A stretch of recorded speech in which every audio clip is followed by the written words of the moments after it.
It's time for MacBreak Weekly. Andy, Alex, and Renee are here. There is news. The new studio display finally gets the update we've been waiting for.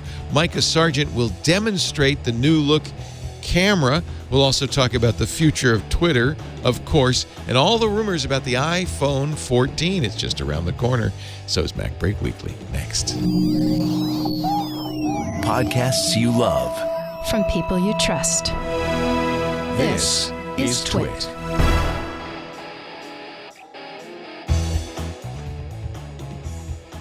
This is MacBreak Weekly, episode 815, recorded Tuesday, April 26th, 2022. Now with less potato. This episode of MacBreak Weekly is brought to you by 8 Sleep. Good sleep is the ultimate game changer and nature's best medicine. Go to 8sleep.com/MacBreak to check out the Pod Pro cover and save $150 at checkout. 8 Sleep currently ships within the U.S., Canada, and the U.K. And by Wealthfront. To start building your wealth and get your first $5,000 managed for free for life, go to wealthfront.com/MacBreak. And by IT Pro TV. Give your team an engaging IT development platform to level up their skills. Volume discounts start at 5 seats. Go to itpro.tv/MacBreak and make sure to mention MacBreak 30 to your designated IT Pro TV account executive to get 30% off or more on a business plan. It's time for MacBreak Weekly, the show where we cover the latest news from Apple, and I am assured that there is news from Apple. We'll see. Alex Lindsay is here from taking a break from Office Hours.global, the 24/7 Sabado Gigante. Hello, Alex. How's it going? We were covering NAB yesterday, and we just oh yeah, that's right. When did it start? It started on Saturday, week, I think. Yeah. No, it started Saturday, and then the expo, I think, opened on Sunday. And we just had some folks that a couple weeks before decided, hey, we're just going to go and cover it. And so Office Hours ran, I think, for 3 extra hours or 4 extra hours yesterday. And they just roamed around and showed us stuff that was there. And some of it was great, and some of it was a little rough. But it was all. But the funny thing is, I got a comment from someone said, yeah, it's a little rough around the edges, but it's better than everybody else's stream. Like, it's more interesting. There's a bunch of geeks all geeking out and talking about it. Content-wise, it was great. Hey, content's all that matters. Yeah. And but it's like a team of like 20 people around the world like running this little show, terrible. And so it was. So we're already warming up for the next one. It was a huge success. I will be querying you later on the highlights, so that those of us who don't want to watch an 8-hour presentation can just get the 5-minute précis. Yeah, Andy Anako is also here. Speaking of précis, he is precious. He is at WGBH in Boston and is a regular right here. Hello, Andrew. And of course, hello. I've been called precious in quite a while. Thank you very much. He's my precious. Very kind. We likes him, my precious. And Renee Ritchie is here, which is a good thing because youtube.com/Renee Ritchie. There is a breakthrough in the Apple Studio Display firmware. And I know about it because Renee tweeted it moments ago.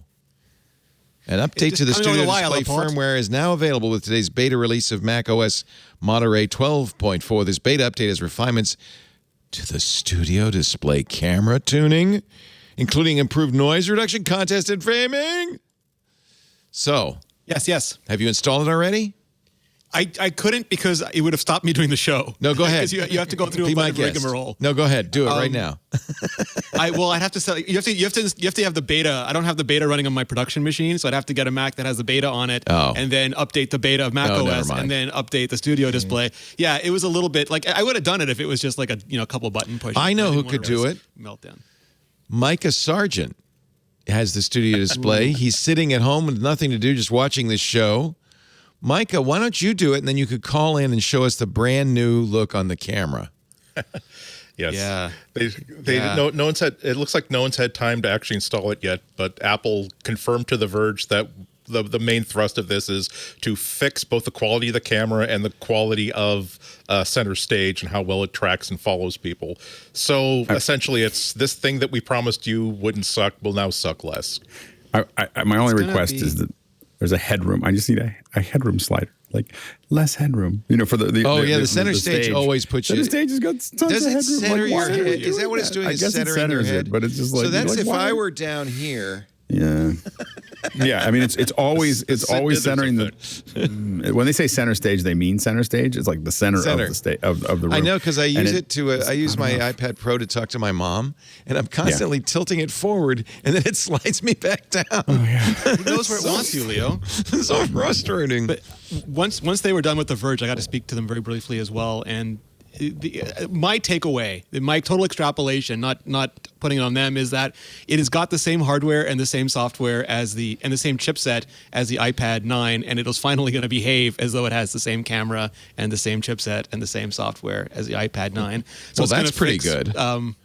Right? Yeah, it was buggy in that what it was doing was overexposed. Like it basically wasn't allowing any contouring, like what they call contrast. It was just image stacking all the shadows away, all the highlights away, so you looked completely flat. And it's fixing that. It was similar to the fix, I believe, with the iPhone XS when that first came out, and we had like smooth gate where everyone felt like they were beauty filtering them, but it was really here's the example from Nilay Patel's initial review of it. You can see how soft it is. In fact, it's so soft it makes that Model 3 on his shelf look like a Cybertruck. It's that bad. Yes. So, we'll see. Nilay, I'm sure, will post updates. You have to have the beta of Monterey on your system. Yes. Is that right? And then you can update your display by going to Software Update. You'll get firmware version 15.5. And then if anybody in the audience does it, go to irc.twit.tv or go into our Discord and say, I did it. Let me show you. And you can give us some pictures because I'd love before the show's over. And God knows you have 5 or 6 hours before the show's over. I would love it. That's not in office hours, Leo. I mean, only we do 2. have more viewers than CNN Plus, but we're not office hours. Holy cow. Who doesn't, right? Who doesn't? So it fixes the lighting problem, but I hear that now everybody gets a synthetic dueling scar. Wouldn't that be funny? Just a little down your cheek. Yeah. They totally could. This is an Apple show, and we're going to talk 99.9% about Apple. Oh, wait a minute. The public macOS beta is not out yet. Oh, Micah says he's downloading it because he must have the dev version. Okay. I would not be Public surprised beta's if they front load as many of the betas as possible just to get people in trying this out. Yeah. So they just keep checking. So Mr. Micah Sargent, all the betas are out too. Thank you, sir. He's taking a big chance. He's putting the beta on his beautiful new Mac Studio, and he's gonna. And he's an actual good-looking person. So if this does badly by him, it's gonna be. That's our a fault. good point. He's not like us. Yeah. That's a good point. He's almost as good looking as Nilay Patel. So. Oh, he's way. Come on, Leo. Like if I was going to scale it, Micah's a good 10 above most of us humans. Yeah, no, I agree. We went to the Butter and Eggs Day parade together on Saturday, Micah and I. And, yeah, people swoon. Like he walks. They did. He got all the attention. Yeah. It's like I didn't exist standing next to him. Last week, that fellow from the Rotogravure was tailing his butt all the way through that Easter parade. Made the rest of us who will put just as much effort into it feel like we've been slighted, frankly. Smile for the birdie, Mr. Sergeant. I'd like to put your image in tomorrow's bulletin. All right, since we are going to talk more about Apple stuff, and we will, I hope, before the end of the show, have some images from the update, may I indulge you, because I'm just dying to ask everybody I see on the street, what do you think? I was... all week last week saying, Elon doesn't want Twitter. Why would he want Twitter? He's either trolling us or pumping and dumping so he can make more money on his stock. And lo and behold, over the weekend, Elon Musk buys Twitter. You think he bought Twitter? Is that what you're saying, Leo? Like he just he's like, I'm going to buy Twitter. Oh no, I bought Twitter. It was it was the fact that he said last week that his one and only offer ended in 420 on the week of 420. Yeah. It's like, okay, Elon got bored and decided he wanted a little bit. You can see why I was skeptical. He wanted some more attention cookies. Yeah. But now yesterday it's like, oh, I'll be damned. The bastard actually managed to successfully put in that bid. And do we think he can make? He's spending what, $43 billion? Do we think he can? Leveraging himself. He's taking it private. All the shareholders will get $54.20 per share. No equity for employees with stock options, though. That's the stock options, they say, will continue to vest over the roughly 6 months it'll take to close the deal. But at that point, what? You got to sell it before you turn off the lights that night. I think that's probably the biggest challenge that he has is maintaining his employees, because they're compensated with options. Bay Area, in the Bay Area, you either have to pay people a lot more or you have to give them stock options, and so a lot of people may become mobile pretty quickly, and that's going to be a problem for him. I mean, I think that there are places that he could. I think that there's some stuff you could do to Twitter that would make it better to read. I don't know if it would make a better business, but I think that he's talked about confirming every post is done by a human, which will drive some people crazy. I think that he may close up a lot of the APIs and automatic stuff that Twitter does, because that makes it easier for bots to get in. And so I think that there are some things like I personally think that I've often said that I think they should put 2-factor authentication on every tweet. Like, hey, you really want to tweet? It would probably be good for people who are drunk tweeting, because they would they wouldn't be able to figure out how to make it work. So I think that, but I think that making it adding friction, I think, would probably improve the conversation, though it may not be a good business model. Yeah, he may not care. He may just say, well, I'm going to own it. I'm not going to make any money on it. That's $43 billion down the drain. But now I can make Twitter what I always wanted it to be. But the problem is it's not $43 billion down the drain. There is a run cost. You just buy it. Like you do have an overhead to it. So, but it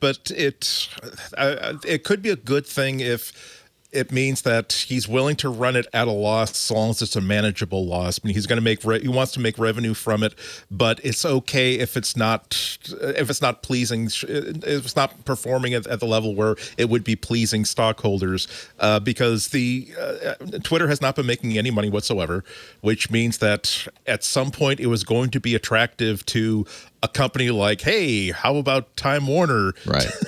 Let's make it the latest. Hey, or Google say, hey, we've got a great plan for Twitter or Microsoft. All these companies that will buy something thinking that it will give them something that they're missing, but they will then put their own management on it, try to turn it into something that it isn't, run it into the ground, and then wind up selling it for parts for like $8 million for people who just want all the data that's been collected from it. If I'm worried that he doesn't understand what how important content moderation is, that what he calls restrictions to free speech is actually just what we've learned in the past 10 years about the danger and the contamination that happens when you have no rules on what you can say and how you can say it, and how long you can get away with it. Had a great takedown before he bought it on Friday. Elon Musk demonstrates how little he understands about content moderation, in which he basically says Elon's going to throw out everything that Twitter's learned over the last 15 years, start with the same plan that they started with originally, and it's going to be a disaster. I mean, I see a lot of people with hair on fire saying it's going to be a disaster. I mean, I'm willing to watch and see. It'll be an interesting garbage fire. It always has been. It's interesting. Frankly, it's interesting to me because he's pinning this. He said he doesn't care. Like, he's going to take it private. Making money off it is not important to him. He believes that free speech is fundamental to democracy, which is a throwaway line because he's not a dumb person. Like he's also a ton about SpaceX, no real champion of Tesla, of free speech. Let's put that his out. Free speech is very either he doesn't understand what it means, and that I don't think he's dumb enough to not understand what it means, because when you press him, he'll say, "Yes, I understand that freedom of speech has different laws in different countries." And here's what Mike Masnick says. He says, you can say free speech as long as it doesn't break the law, but I don't want spam. And he says that's directly contradictory. Spam does not break the law. Which is why the telephone companies have to allow spam calls, right? Because there's a First Amendment in the United States. So in this one interview he did with TED, with Chris Anderson at TED, he says completely contradictory proposals. No spam and free speech. My concern about that is he's demonstrated that he's not dumb about it, that he does understand the nuances when pressed. So that feels like it's just like something cool, like a meme that you say to your friends to get like clout on Twitter. And then the other part of it where he says like open source and algorithms was transparent. That's not how that works. Like you could just publish the algorithm. It doesn't have to be open source or not. Like you could do that in a second. So that just seems like another really weird meme lord thing to say. And none of that is serious. Sounds good. And then as Andy said, the anonymous, no more anonymous accounts, EFF takes that one on, saying besides the fact that, and I don't think you have to have anonymous accounts on Twitter, but somewhere you have to have anonymous speech to protect users that don't align with those in power. Whistleblowers, and political the EFS says, and this is, I think, the important paragraph, there's little evidence that requiring people to post using their real names creates a more civil environment, and plenty of evidence that doing so can have disastrous consequences for some of the most vulnerable users. I think that there's a valid reason to have anonymous posts. So I think that absolutely for whistleblowers, for a whole variety of reasons, but they are fundamentally wrong in saying that it doesn't make a more civil speech. It absolutely. I mean, I've worked with engineering teams talking about this. When you give people real names and you say that they're really who they are, it absolutely changes the entire flavor of the conversation. Does? Well, to some degree, but it absolutely hasn't worked on Facebook. There's plenty of people who are willing to say bad things under their own name. But look at how many negative things are on LinkedIn. Very few. Only crazy people do that because they're actually accountable for it. Right. You know, like that affects your job. so it's whether people think it's important or not. Yeah, no, that it is an important thing. There's a lot of variables in this calculus, and one of them is, as you say, when people use their real names and it's a verified name, it does lead to people being a lot more cogent, a lot more thoughtful about the repercussions about what they're saying. However, we also know that there are so many different categories of people that if they were forced to speak out under their own names, not only their political lives are in danger, their physical lives are in danger, all the way from people who are enemies of a certain government or perceived enemies of a government to just people who don't want their parents to know that they're gay or that they're trans. You know, it's a complicated thing that I have more faith in a team that's been doing this for 10 years than in somebody who says, I've had it with this, right check, shh, there we go. I'm going to solve everything by making this the most free speech. We don't know what he's going to do yet, but I'm hoping that he doesn't. I'm hoping that he takes the advice of people who've been doing this for 10 years, who've been running Twitter specifically for 10 years, and who understand that there are reasons why we threw Trump's butt off of this service and we're not inviting him back. I really liked, the quote that they put in the PR release from Twitter is, at first glance, I went, oh, yeah, that's great. All of that's great. It's only when you dig deep that you see that there are problems. This is what he said. Free speech is the bedrock of a functioning democracy. Check. Twitter is the digital town square where matters vital to the future of humanity are debated. Check. I also want to make Twitter better than ever by enhancing the product with new features. Good. Making the algorithms open source to increase trust. Initially, that sounds good. Defeating the spam bots and authenticating all humans. All of that sounds great until you start to dig. And that's when, and this is the problem, is these are exactly the things Jack Dorsey said when he founded Twitter, and Ev Williams when they founded Twitter, when Mark Zuckerberg founded Facebook. These are the words that's taking a page from Mike Masick's book that Silicon Valley said when they launched these social networks. Here we are a decade and a half later. It ain't that easy. Yeah. It's on fire. Yeah, and I want to clarify that I'm not saying that we shouldn't have anonymous accounts. I'm just saying that the statement of that it doesn't prove to. The first thing we do when we put on a forum, like if I'm brought in to engineer something, it's immediately real names. Like we just immediately turn that on because I'm not trying to be the town square. Like I'm trying to have this conversation go well. And we've known that for 2 decades, that you put real names in there and you attach them to specifically to real IDs, and you will absolutely have a cleaner conversation. Like, so I was just talking about that. That's not valid as them saying there's no research. I don't know if there's any academic research. I don't really. Oh, there's a ton of it. Here's one. This is the best known. This is Nathan Matthias, the real name fallacy. I'll give you some links. I'm not going to go through this. I don't really care what researchers think. So I'm just saying, as someone who builds these for the last 20 years, I can tell you that there's an absolute connection to real names. I'm not saying that that's what we should do. I'm just saying that everybody who does this knows that you put real names in. So I'll give you some stats. Your environment, it may be more important, I think, Alex, than the real name thing. I'll give you some stats. Roughly half of all U.S. adult victims of online harassment already know who their attacker is. That's a fact. So I'm not talking about attackers. I'm just talking about conversation. Yeah, but I'm just saying online harassment is one of the reasons why you want to have real names. That's maybe. Elon? Yeah. No.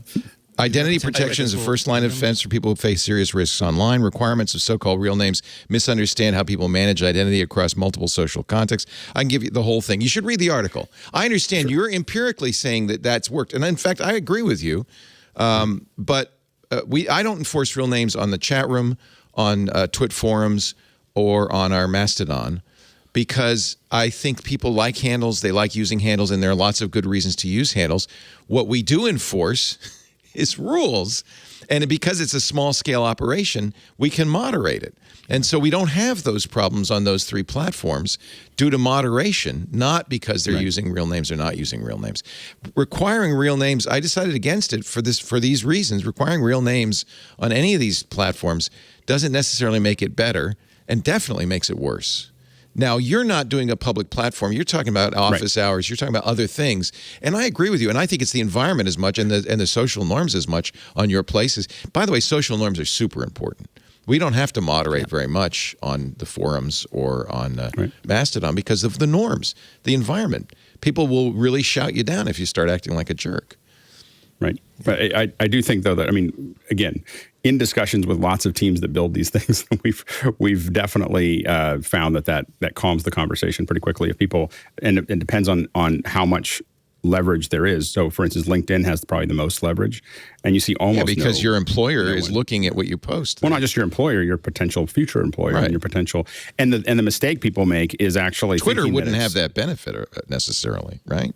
Yeah, no, I'm not saying that they do. I'm just saying, I just think it's funny when people say that's the case, because all of us that do this for a living know that real names make a huge difference in what we do, and real IDs and everything else definitely change the tenor of everything that's going on. And but I'm not saying that I don't think Twitter could do it, because everyone's got all these handles now. Like I don't know how he would put my own name. I put my own name in everything. Like I do too. Here's what he'll do is he'll say, well, we're going to have a check mark for people who are authenticated. Right. And then you don't have to follow anybody who's unauthenticated. That I know from experience. At least not following somebody who's harassing you doesn't help the problem at all. Do we think, Leo, that this will end Elon? Like, this is too big. Like, he's taking on something that is, because a lot of the people who've spoken out say that this has ended them. Like Zuckerberg apparently meditates in the morning, and like all those. I wish Elon would stick to the things that are changing the world for the better. Like Tesla ship the Cybertruck and the Roadster. How much further does this push the Cybertruck and the Roadster down the road? He may be bored with that. I don't know. I mean, people are saying his Walter Isaacson, who is, of course, the oligarch's favorite biographer, pointed out that he was taking a 10 p.m. engineering meeting at SpaceX last night after announcing the takeover of Twitter. Yeah. Great, wonderful. But that points out another potential sticky spot where his life is not Twitter. Zuckerberg's life is Facebook. He doesn't have all these other commitments. He doesn't have all these other huge corporations that he's trying to promote and trying to keep running and to keep expanding.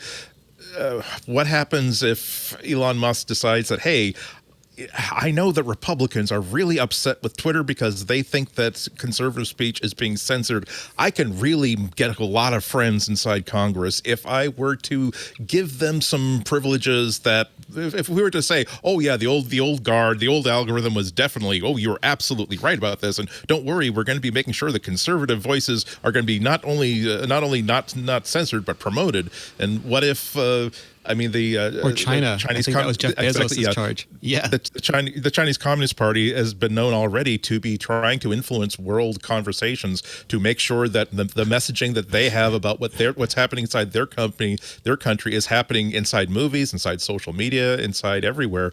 What happens when Elon, either on his own initiative, thinks that, hey, the friendlier relationship that Twitter has with China to meet their goals, the easier it's going to be for me to say, hey, look, we're all friends here. Why don't you let me put a couple more plants, a couple more Tesla plants here? Why don't you put me in priority for manufacturing resources here or there?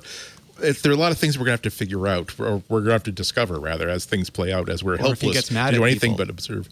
Yeah, exactly. Like, he's gotten mad in the past and said, like Like, he loves free speech, but he's like, oh, you complained about the Tesla, so I'm canceling your order. Those are not synonymous with free speech. Let's talk about the labor issues inside Tesla. Let's also talking about racism inside employee relations inside Tesla. I have to laugh. Let's talk about panel gaps inside an $80,000 car. Yeah, let's see what happens then. We're removing your Twitter account right now. I had to laugh when Jeff Bezos tweets, well, Elon's going to have trouble with China on Twitter.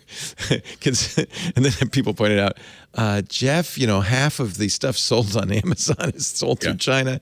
You agreed to ban negative reviews of Premier Xi's book in China. Jeff, you're probably not the person to be talking about this. And he owns the Washington Post, right? Like, all this stuff is owned by a cadre of... They had a list of, like, the 10 richest people, and they all own everything that we use to communicate with each other. Guess what? If you're an oligarch, and by the way, I have decided to call them oligarchs from now on. If you're an oligarch, not billionaires, oligarchs, let's call them a spade a spade. If you're an oligarch, you want to control the, what did he call it? The crossroads of America. You want to control that. That's where all, that's where your reputation lives. Of course, and if you can afford it, buy it. Anyway, I don't want to take over the show with this. Easily could. We'll do this tomorrow on Twig. We'll take over the show with it, I guarantee you. That's all we'll be talking about tomorrow. It's going to be a very interesting conversation. But I did, when news like this happens, especially on a day off, first thing I want to do is run in here and ask Andy and Alex. Yes. And Renee, what do you think? What do you think? That's how Twig began. It's like, let's go live. Let's go live. Maybe I will. Maybe someday we should. All right. The Johnny Depp trial. Is it politically incorrect to say call a spade a spade? Now I'm thinking maybe it's not about shovels. If that's the case, I apologize. I thought it was about poker. It's about suits. Oh yeah, hearts, spades, diamonds, clubs. Yeah. So if they're playing, if it's a queen of spades, you're gonna name it. I thought it was about poker. Yeah. I hope it is. I sincerely confused. I sincerely hope it is. By the way, somebody said that you should call Elon Musk a bullionaire because bull should be the first thing in the word. I'm not sure. Well, that was what's his name? Yes, Neil Seibert. No, Benedict Evans. Benedict Evans, the other guy. It's so confusing because he's full of BS, but it sometimes works, and that's what confuses us. Yeah, BS that works. We've lost Andy briefly, so I'll tell you what. Let's take a break and get the flavor of Twitter out of our mouths so we can go back to talking about Apple, which is what really matters around here, the stuff that really matters. Actually, I have a question I meant to ask last week, and I'm going to ask you, Renee, particularly, but anybody who knows, this Eclectic Light article, blog post, and I trust this guy, that M1 Thunderbolt ports don't fully support USB 3.1 Gen 2, and I'm just curious. So prepare your thoughts on that while I prepare a good sleep for you with 8 Sleep. Oh, I love my 8 Sleep mattress. 8 Sleep, we actually have a Pod Pro cover because we liked our mattress. You can buy a cover that goes over your existing mattress, or you can buy an 8 Sleep mattress. They are amazing. So years ago, Lisa and I decided to get an electric blanket because it gets cold at night and we wanted to be a little warmer. And then we moved up to an electric mattress pad, and we thought that was living. But there was one thing it doesn't do that our 8 Sleep does. It only heats, it doesn't cool. The 8 Sleep is awesome. It heats you up, it cools you off, and it does it according to the rhythms of your sleep. So you sleep better. Good sleep is the ultimate game changer. Nature's gentle nurse, my friend used to call it. Consistent good sleep can reduce the likelihood of serious health issues, can decrease the risk of heart disease. But most of us, I think, struggle with sleep. One of the main reasons poor sleep is a problem, temperature. If you're waking up in the middle of the night and you're overheated, that's terrible. Or freezing cold, that's terrible. The 8 Sleep Pod Pro cover is the most advanced solution on the market for thermoregulation. It pairs dynamic cooling and heating, both with biometric tracking. Now you see what I'm talking about? You put the cover on your mattress, and the range goes down to 55 degrees Fahrenheit or as hot as 110 degrees Fahrenheit. You can set it It will also adjust. It has a kind of a magical doctor that will kind of monitor your tossing and turning and so forth and adjust it. You don't have to use this, but we do. It really works. And by the way, Lisa and I have different sleep habits. She likes to start really hot. I don't like to start so hot. Each side of the bed adjusts separately, which is great. It even knows the bedroom temperature, so it's adjusting according to the temperature in the room, which is awesome. It will react intelligently to create the optimal sleeping environment. And here's the result. 8 sleep users fall asleep 32% faster, reduce sleep interruptions by 40%, and get overall more restful sleep. And I can tell you, it absolutely works. We got ours about 6 months ago, and I'm never looking back. It's incredible. 30% more deep sleep means you can be confident your mind and body are moving through the sleep stages that are vital for physical recovery, hormone regulation, and mental clarity. When you're powered by 8 Sleep, you show up as the best partner, parent, and version of yourself. I have to say, I feel a lot better. I jump out of bed. I have it set. So I have a whole theory about this that I've read with sleep professionals have explained that we're used to going to bed when it's warmer. It gets cooler at night, deep sleep, and then it warms up in the morning, and that's when you get out of bed. That's the natural rhythm. But of course, we live in climate-controlled environments. We don't get that. So I don't know about you, but for a while, I was waking up in the middle of the night sweating and hot and uncomfortable. That was terrible. Or somebody, not going to name names, steals all the covers, and then you wake up and you're going, I don't have to worry about it anymore. The 8 Sleep, I start it fairly warm. I think it's +2 or 3. I don't know exactly what the temperature is. I'd have to investigate. And then it automatically goes down lower during the night, which means I sleep deeper. I sleep cool. I can't wait to a hot summer night because this is going to be like air conditioning in your bed. And then I have it set to wake me up at 8 a.m. by getting warmer. And it does. It works. It's amazing. And I wake up, instead of freezing and jumping out of bed and, running to crack the ice on the water in the sink, I wake up feeling great. You will love your 8 Sleep. Go to 8 Sleep. It's spelled out, by the way, EIGHT, sleep.com/MacBreak. This is the ultimate luxury. I admit it. I understand. This is for people who are ready to kind of take the next step in absolute luxury. But it's more than luxury. It's a good night's sleep. I would take this over Twitter any day. Get the Pod Pro cover. Save $150 at checkout. 8 Sleep currently ships in the U.S., Canada, and the UK. 8 Sleep, EIGHT, 8sleep.com/MacBreak. Lisa and I absolutely love it. We are never giving up our 8 Sleep. So did we lose Andy? He's lost his internet. Holy cow. Okay. Well, magically, we've reconfigured the studio for just 2 of you. And we'll get Andy back as quickly as we can. Did Alex eat Andy? I was like, let's talk. While Andy's gone, let's talk about regulation. Let's talk about. Now, I warn you, I have to channel Andy if he's not here, so be careful. I just have to warn you. That's my job. The EU was hilarious last week, so we do have legitimate grounds for inspecting their action. Okay. I think there's going to be some action over this. I think this is another example of hot take. Hey, good idea. Apple removes apps that haven't been updated in a while from the App Store. Hot take, great idea. And then I start reading about it and thinking about it and go, oh, maybe not such a great idea. Sometimes an app is done, right?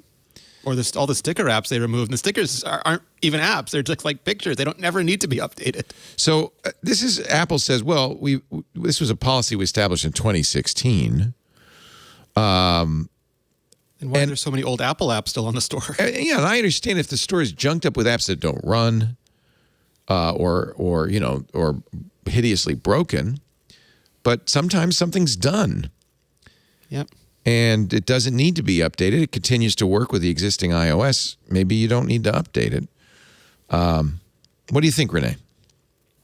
I think, a lot of the times these policies are well-intentioned, and they think, we don't want a bunch of apps that no longer run, like you said, no longer run on the store.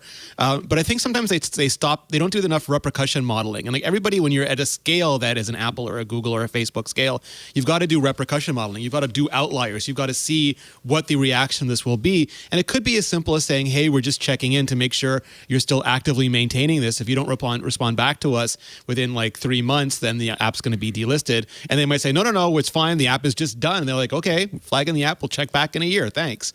Like there's a whole bunch of things that you could do to mitigate this. I'm glad they're removing apps that no longer work, that are basically abandonware. That's good for everybody. But it's sad that it's trapping a lot of really functional apps, especially sticker apps, which never need to be updated. So they're removing old sticker apps?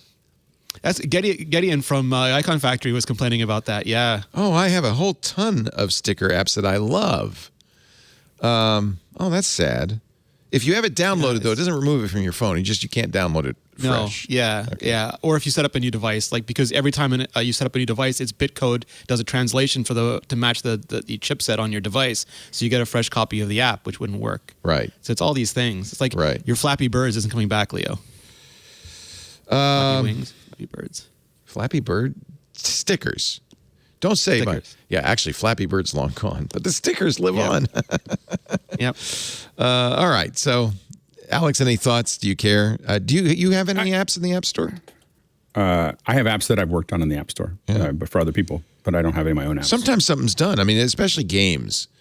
I guess the stuff we work on is updated like every 3 months. Right. It's just a constant, because it's usually pushing a little bit of the outer edge, and so we're constantly updating it for the new OS, and there's features that we're trying to get working, and nothing's ever, everything starts with MVP, and so it's on a constant development. So I don't think that we fit into that. But I feel like it does seem like things get old, and if no one's updating it for a long time, I don't know. Do we know what the threshold is? They say in this email, significant amount of time. I don't significant. So they're not giving a hard number. They're not. But some people if it hasn't been updated for 2 years, I would be kind of like, well, the developer may not really care about that. So here's a developer, Protopop Games, tweeted, "I feel sick. Apple sent me an email saying they're removing my free game, Motovoto, because it's more than 2 years old. It's part of their app improvement system. That's not cool. Console games from 2000 are still available for sale. This is an unfair barrier to indie devs." But I think all you have to do is just run an update. It's. And Apple did say, I think, in response, the update doesn't have to be massive, right? Yeah, it could just be like, if someone, again, I guess I would. It's almost like understand why they're cutting stuff off. Exactly. Yeah. I mean, I would just do a pulse, and I would just change some of the description text. That's like add a word. Sufficient. Apple said, and then just hit it. It just means that someone's paying attention to it. Otherwise, it's kind of a dead drop, So I think that I see Apple's point. I do think they probably ought to notify the developer like 3 months ahead, 1 month ahead, 1 week ahead, 1 day ahead, and then say, okay, we're taking it out. And if they don't respond, then you just, but literally if all you have to do is change a word, again, I think developers, there's a reason that they're doing it, and all you have to do is just run. I think they gulped is what happened. And they went, what? But Apple said, you could, I said this, Apple did not say this, but I think this was the implication. You could just add to the, a line to the changelog saying, April 26, 2022, I'm not dead yet. Mm. And then I think they were just shocked at the sudden enforcement, because it really hadn't been enforced. Yes, that well this was a theory since 2016. This was the policy. But it's in the policy. Yeah, it's in the policy. It's there. It's not like it's hidden. Yeah. And so, I think that usually you just got to find, with all things in life, we just have to find the way that it wants to work, and then just do that thing. It's not like they're doing anything to you. Chat room has just handed me this bulletin. AirTags are getting a firmware update. Apple today released a new firmware update, build 1A301. That's actually a big jump from 291, the last update. Doesn't say what the update is, although Apple has said of late they are doing more to make the AirTag less useful for stalking people. So it might have something to do with that. It might have a bug. You can, Mac Rumors says you can get the current firmware version through the Find My app. See if you've got it. But there is no known way to force the update. Just put your AirTag near your phone. And I don't see the AirTag. I'm kind of curious if the AirTags are paying attention to, like, if it's a family member that has the AirTag, because it's not like our AirTags are going off all the time. And I have them, my wife has one on her keychain. I have one on the keychain. My kids have some. And it's kind of funny. When all three of them are together, it looks like a little family of AirTags moving around on the map. Right. But they're one's left behind for a little while. And he's, I got to catch up. And but I think that they don't ever go off. Like I've never heard them do anything. And I'm wondering whether they know that they're with a family member of the There's a setting. Look and find mine, because there's a setting that says whether you should be notified when it's left behind, and you can actually. I drive so infrequently that whenever I get in the car now, it beeps just to remind me that I have it in there. Like, because if you haven't been in proximity for a few days, it's like, yeah, I'm still here, buddy. It apparently has done some updating, because my keys will notify me when I've left them behind from my home or the Calle Panoramica del Fortín in Oaxaca. So I'm glad I haven't left my keys there. I may have turned that on. I don't remember, but that is in the settings. I don't know how you find the air. Oh, there's the firmware. I have 10291. Yeah, so it hasn't been updated. So I guess you just go like this. The other thing that was one of the things Apple said they want to kind of improve on is those notifications that you've left something behind or things like that. Yeah, a lot of times it's stalking me. My AirPods Pro tell me that they've been left behind when they're all the time. Yes, in my pocket. Yeah, like in my pocket. Like, mine say that there's like unidentified AirPods Pro with you, and I'm like, they're mine, and I'm like, I really got to clean out the electrical contacts on these things. Do you think there's a setting or something, or you could say no? There might be a way to fix that, or no? But then people could stalk me with other people's AirPods Pro. Oh man, like, that's what the sinister. Yeah, this you got to follow the money. Tricky this all is. It's really hard. It is really, really hard stuff with tons of edge cases. It makes nobody happy ever. So it's like it's good that they're just in there fighting. So you mentioned trouble in the EU for Apple. There also is trouble in Japan. Apple is protesting a report from Japan. Japan is seeking fair competition in the OS market. Apple lodged a protest today following the release of a Japanese government report. This is from the Kyoto News. That indicated the possibility of regulations being introduced to ensure fair competition in the smartphone operating market. Huh? Google said it's been actively cooperating with the government. I'm not sure exactly. Know what any of this means, I don't know what it means. The government will solicit opinions from the public and hold more discussions. That's what it means.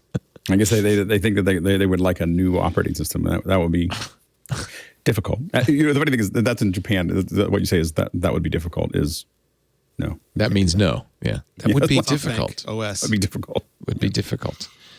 We could maybe get some WebOS phones, and you want us to do that? Yeah, talk to LG. They're not even making phones anymore. They bought WebOS, stuck it on TV, and got out of the phone business. I know, it's on my TV, and I hate it every time it pops up on my TV. Every time I turn on my TV. Birds. What are those birds doing? Get out of here. Get out. Get away from me. Apple has been so there. There's a wave across the country of unionization. Starbucks locations now being unionized. Amazon warehouses being unionized, and Apple is feeling some of that pressure too. According to The Verge, they have hired anti-union lawyers to oppose retail workers unionizing. It sounds the Pinkertons are here. Apple is working with anti-union lawyers at Littler Mendelsohn,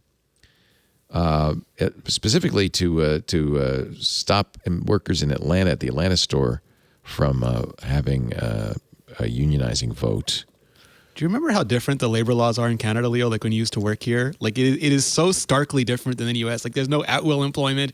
Like you want to fire somebody, you better be willing to go through a year-long process. Absolutely. And like when you watch all this stuff in America, like here's like you want to unionize. Here, where do you get your complimentary pen? Here you go. Yeah. It's so different to watch. Littler is currently representing Starbucks.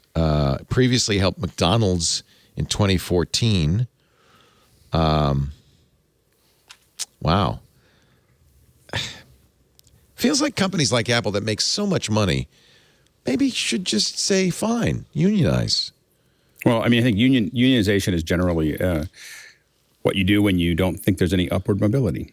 So if you don't think that there's anywhere to go with your job, then you want to join a union to make the best out of where you're at. Or if the company does things like not pay you for being searched as you leave the store, to make, there are things that employees quite rightly say, we want to be protected. And the best way to protect yourself against a company that hires lawyers by the dozen is collective bargaining. Well, the best way for the company to protect itself from unionizing by hiring even more lawyers. Well, no, to treat everybody, to look at what those issues are and pay attention to them and to address them. Right. You don't need a union if the companies. I think that Apple does have the money and they should do what's necessary to have the employees. It does create a much more complicated situation for everybody to have a union in the mix. But I think that. It happens because you're not doing what you need to do. Like you're not explaining yourself John, well. have you you're guys not taking care of people? And you don't have to answer this. The NLRB says I can't ask you this question, John. Have you guys started to unionize back in the kitchen back there? I can't let you know, Leo. Okay, fine. We're gonna get Littler in here. Exactly. I'm a proud member of After SAG. My radio show is a union show, and I'm happy to be a member of the union. I pay them couple $100 a year. But there's things, for instance, like union benefits that Apple, I'm sure, has very good benefits, so that's not an issue. But there are, if you're a contractor and you're in SAG, it's a good thing because you generally don't have the same job day in, day out. So having health care from the union is a good thing. Having insurance and, pension from the union is a good thing. I'm not against unions at all. I think unions are a good idea. Unless you guys start to unionize, in which case, no more free lunch on Wednesday.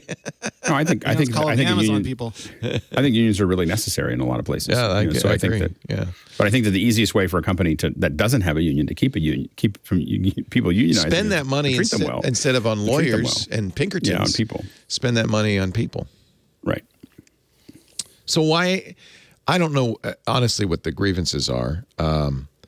At this Atlanta store, but why? What? If they want something, why wouldn't Apple probably pay? Right? Yeah. From the start, here's a quote from The Verge. From the start, this is one current retail employee who says, "I'm not going to give you my name."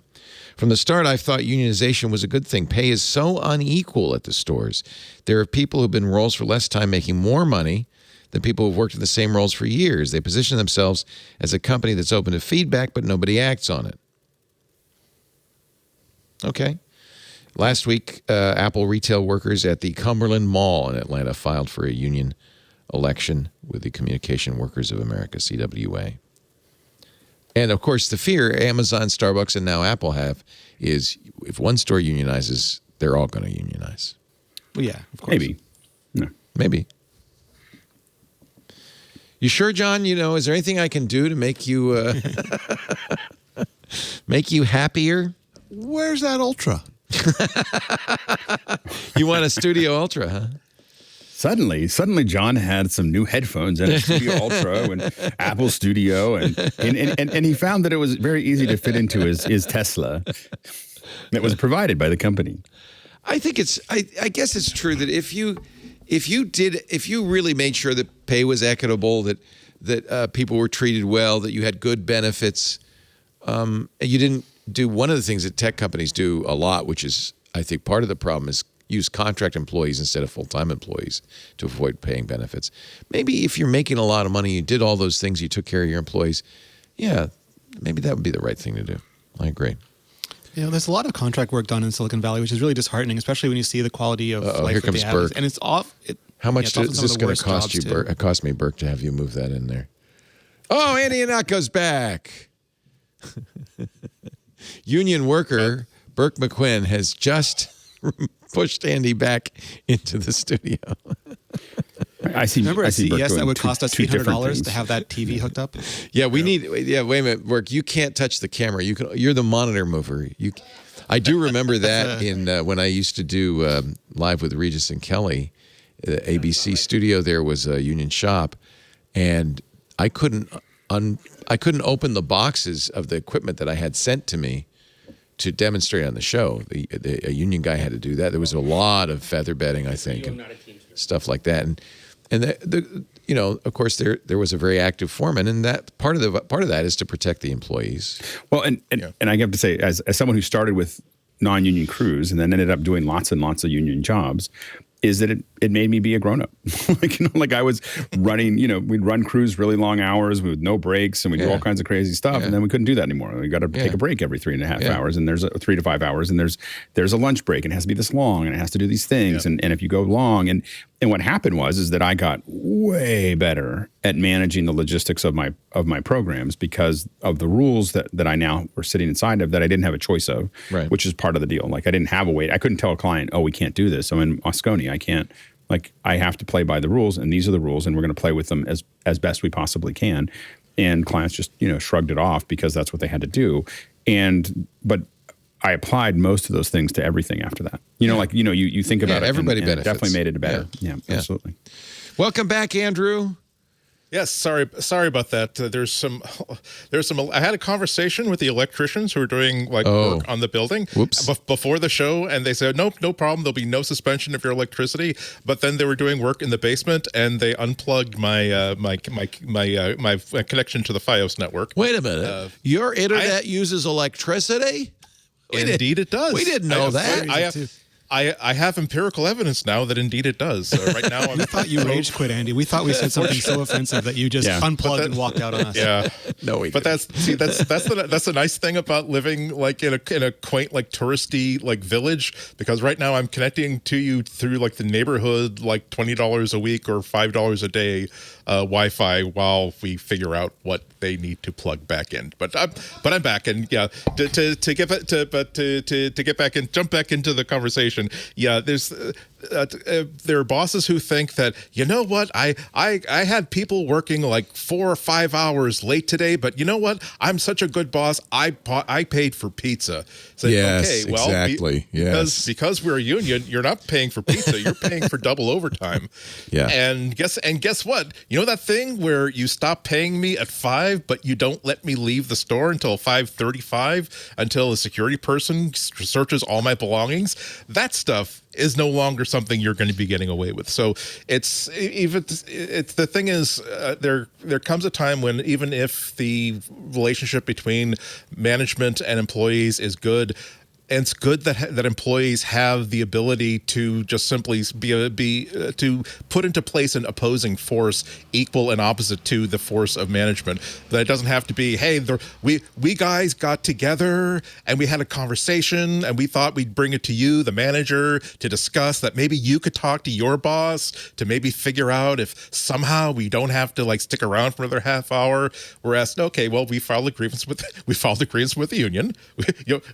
We don't want this to affect our relationship at all. You'll just have to talk to our union about it. So this is why, if companies think that, hey, we're all a family here, families sometimes sue each other because they have to. If you want your eyes opened, and I have been following the subreddit for some time, /r anti-work.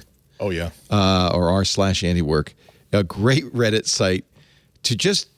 You'll read stuff that bosses are doing to their employees, and you'll just shake your head and go, there are some bad bosses out there. There really are. Delta Airlines, I was reading something the other day that they decided in their benevolence, they're going to decide, the people who work for Delta, who like get you, who like this get is true you seated on the plane. All airlines. So they don't get paid until the door is closed. So they're basically working for Delta for free every time, like as you're boarding, as they're getting people seated, they're hearing people saying, "Hey, my kid needs an extra pillow," or "I need to." That's all free. People together. That's all free. Delta's just changed that. Stunning, and now that was incredible to me that they got away with that for so long. Yeah. All the airlines do it, and the hope is, if you follow Heather Poole on Twitter, she is kind of the world famous flight attendant. She says, the hope is all airlines will now start to recognize that, they're actually working, welcoming you on board. They're working. That's a perfect example, Andy, actually, and that's a unionized position, by the way. Yeah.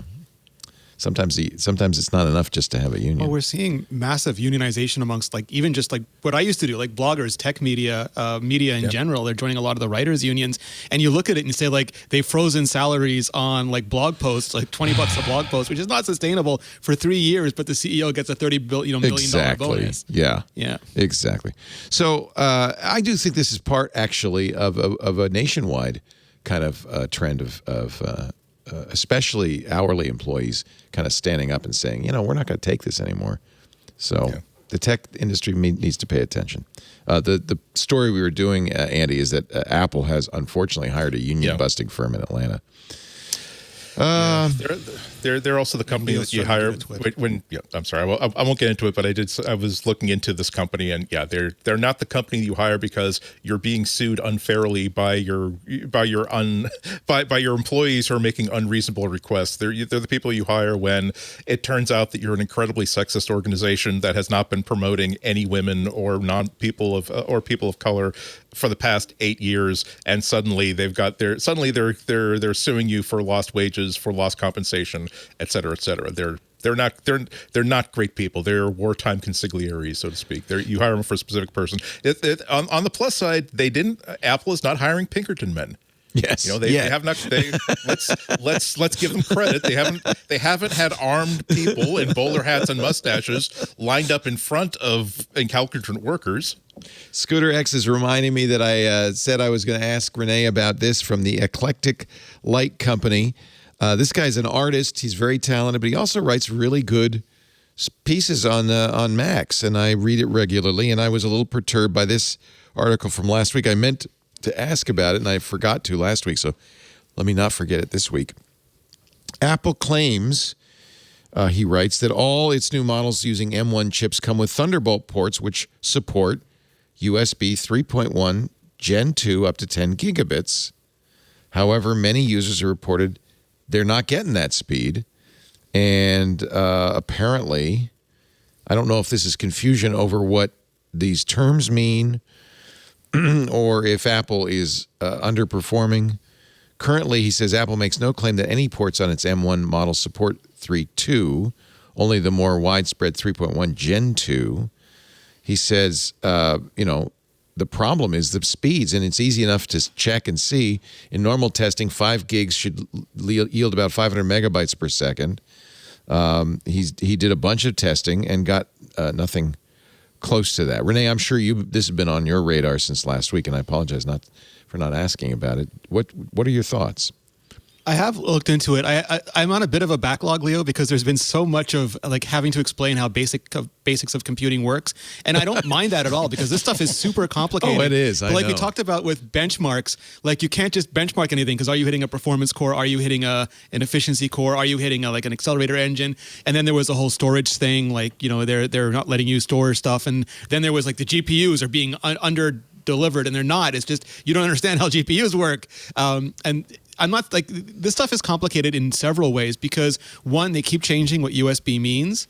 So USB 3.1 becomes Gen 2. The labels are outrageous. But the other thing is a lot of the stuff is really complicated, and it's almost not to the same extent, but 5G. They'll give you a speed for 5G, but it really means if you're sitting on the tower by yourself and there's nobody else on it and the weather is exactly as they measured it. So much of this is dependent on the heat, not just the heat of the device, but the heat of the environment around you. And anything else is happening. Is it transferring power as well as data? And is it a bunch of large files? Is it a bunch of small files? What other overhead is being done on the computer when it's transferring these stuff? Because it's not raw transfer speed. It has to manage all of that on the computer. And it becomes yes, theoretically you can get this, but because of XYZ number of factors, this is a realistic expectation for these things.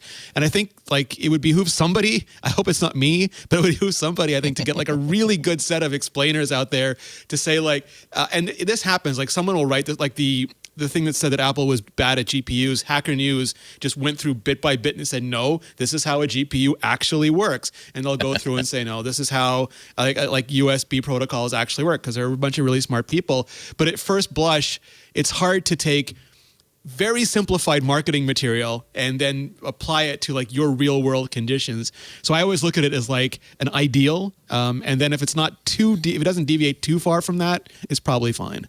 So do you think Howard screwed up the benchmarks or? No, I mean, I think like what he gets on those things is what he gets. I think it's usually expectations and just general awareness. Like I'm sure, I haven't had the opportunity to do this yet, but I'm sure like when I talk to a USB Thunderbolt engineer about this, they'll say, yes, but like when you look at this test, he's also putting this through it. And then like this is going to depend on what the file system is doing at XYZ point. And there'll be a very long and elaborate explanation that no human being ever has to sit through. And I'm not saying he does say that he tried the same drives on a variety of machines, and the only one that seems to support the full speed USB 3.1 Gen 2 is an M1 Mac Studio Max, that the others do not, which is...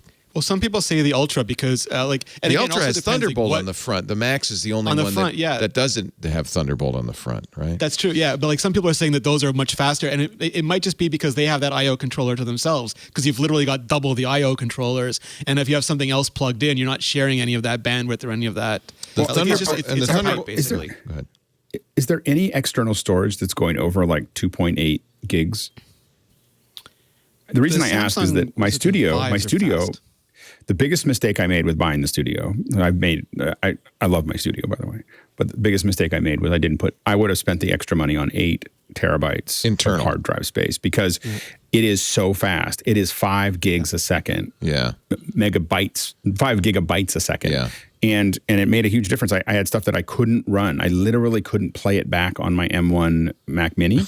Like just couldn't play it back. And so I just moved all the stuff onto my studio, and boom, like butter. And this is, 8 tracks of 5.7K Blackmagic RAW. It's like a lot of, people it's a lot that there. You can be storage gated by even for rendering, you can be storage gated rather than processor gated. Yeah. Exactly. And so the thing is it wasn't the processor speed. It was the drive speed, and I couldn't. Now I'm having trouble. Like my spinning drives will not work with my studio, and I don't know why. Like they just don't work. And so so then I was using NVMEs and so on and so forth, and then I just moved it over, and then it worked fine. But it's a tricky problem, for what I'm working on. And so, but I realized I wish I had gotten 8 terabytes, because I just would have moved whole projects. Because for some reason, most of my projects end up to be about 6 to 8 terabytes. Like that's just what they live in. I got the 8 terabytes. And so that's the big. If you're thinking about a studio, think really hard that there is nothing that I can find in the external world that is as fast as the drive. And that's the first time I've ever had a computer that had a faster internal drive than anything I could buy externally. And I'm kind of on a search, but the best I can do is about 2.8 with the OWC little, NVMe RAIDs. So Mr. Oakley's recommendation is, if you have a USB 3.1 Gen 2 device, connect it to a Thunderbolt 3 dock. It's Thunderbolt 4 ports that are having problems. So connect it to a Thunderbolt 3 dock, or if you have a studio display, they should work better on the studio display USB ports. And I have those drives around here. I'll try to do that myself. Yeah, my problem is I can't remember which are which. I specifically bought those drives recently for that 10 gigabyte. Well, for gigabit. Yeah, for overhead. Yeah. Yeah. I'd be curious about, Alex, is if you can find an external drive that gives you on a Thunderbolt. It would have to be Thunderbolt 3, right, or Thunderbolt 4, that would give you anywhere near what I do. The performance. Adequate performance. I guess nothing would give you the speed of the internal drive. No, that's the whole thing. It just doesn't.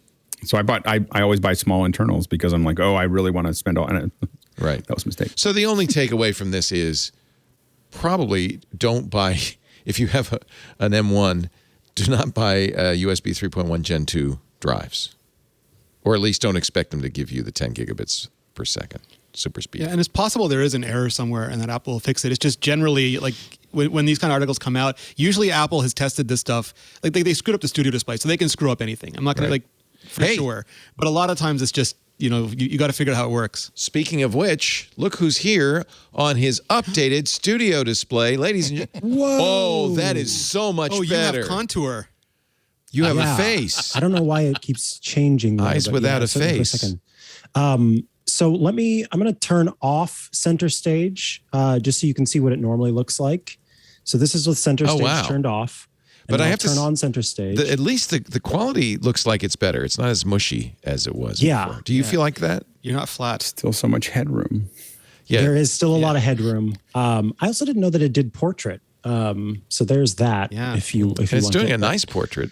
Pretty good. Yeah, not a butt But this It's a really is good a little portrait bit clearer. run. I don't look so potatoey as I used now to with less potato, ladies and gentlemen. But it's also worth noting that I've got two very bright lights here. So I'm going to turn those off and just pretend like I've only got my office's overhead lights on. So here go without my... Oh, I guess not. They don't want to turn off. That's because you're using, it's all lights up above. IoT, isn't it? None of that'll work. You need a switch, Because man. Rosemary is controlling his life. I have to say it looks better. Now, you don't use that when you do iOS today, right? No, I do not. Oh, there you go. But There this you is it without the lights, which still it's not as sort of grainy and potatoey as it was before. Yeah. There's the kind of comparison. They've done a good job of smoothing without Give us a over-smoothing, I profile. think. Yeah. I think that looks a lot better, honestly. Yeah. I wish The I could problem is do you a have such before and flawless after. you have such flawless skin. I can't tell. I hope we're not being sarcastic. I feel I thought it was a big deal that I shaved before the show. I needed the profile. I know, right? Scott, you're so He's nice, gorgeous, like, isn't he? I know. It's so frustrating. Well, that's very kind. It's all because of the updated firmware. It's not sarcasm. Just like Renee He and wakes up Alex like that, Andy. inspire me to like get better lighting and better cameras. You're like, maybe I should Get a like, better use the straight- profile. the straight- get the straight razor and just tidy up these little stragglers. Andy, there's from the nothing we cheeks. can do. Like, I love you dearly, but you or I, like, we're pretty much maxed out at this point. Micah's got so much pretty headroom. Yeah. Before I turn thank too goodness we red, have so I think much I'm going to go charisma. away. Micah, hey, thank you very much. Micah Sargent, the host of iOS Today and Tech News Weekly and producer of this show. And thank you for risking your brand new Mac Studio by putting beta. Were you already in the developer beta? I was not on the beta. I had to do the whole Yikes. thing. Holy so cow. You're welcome. Holy cow. I really appreciate it.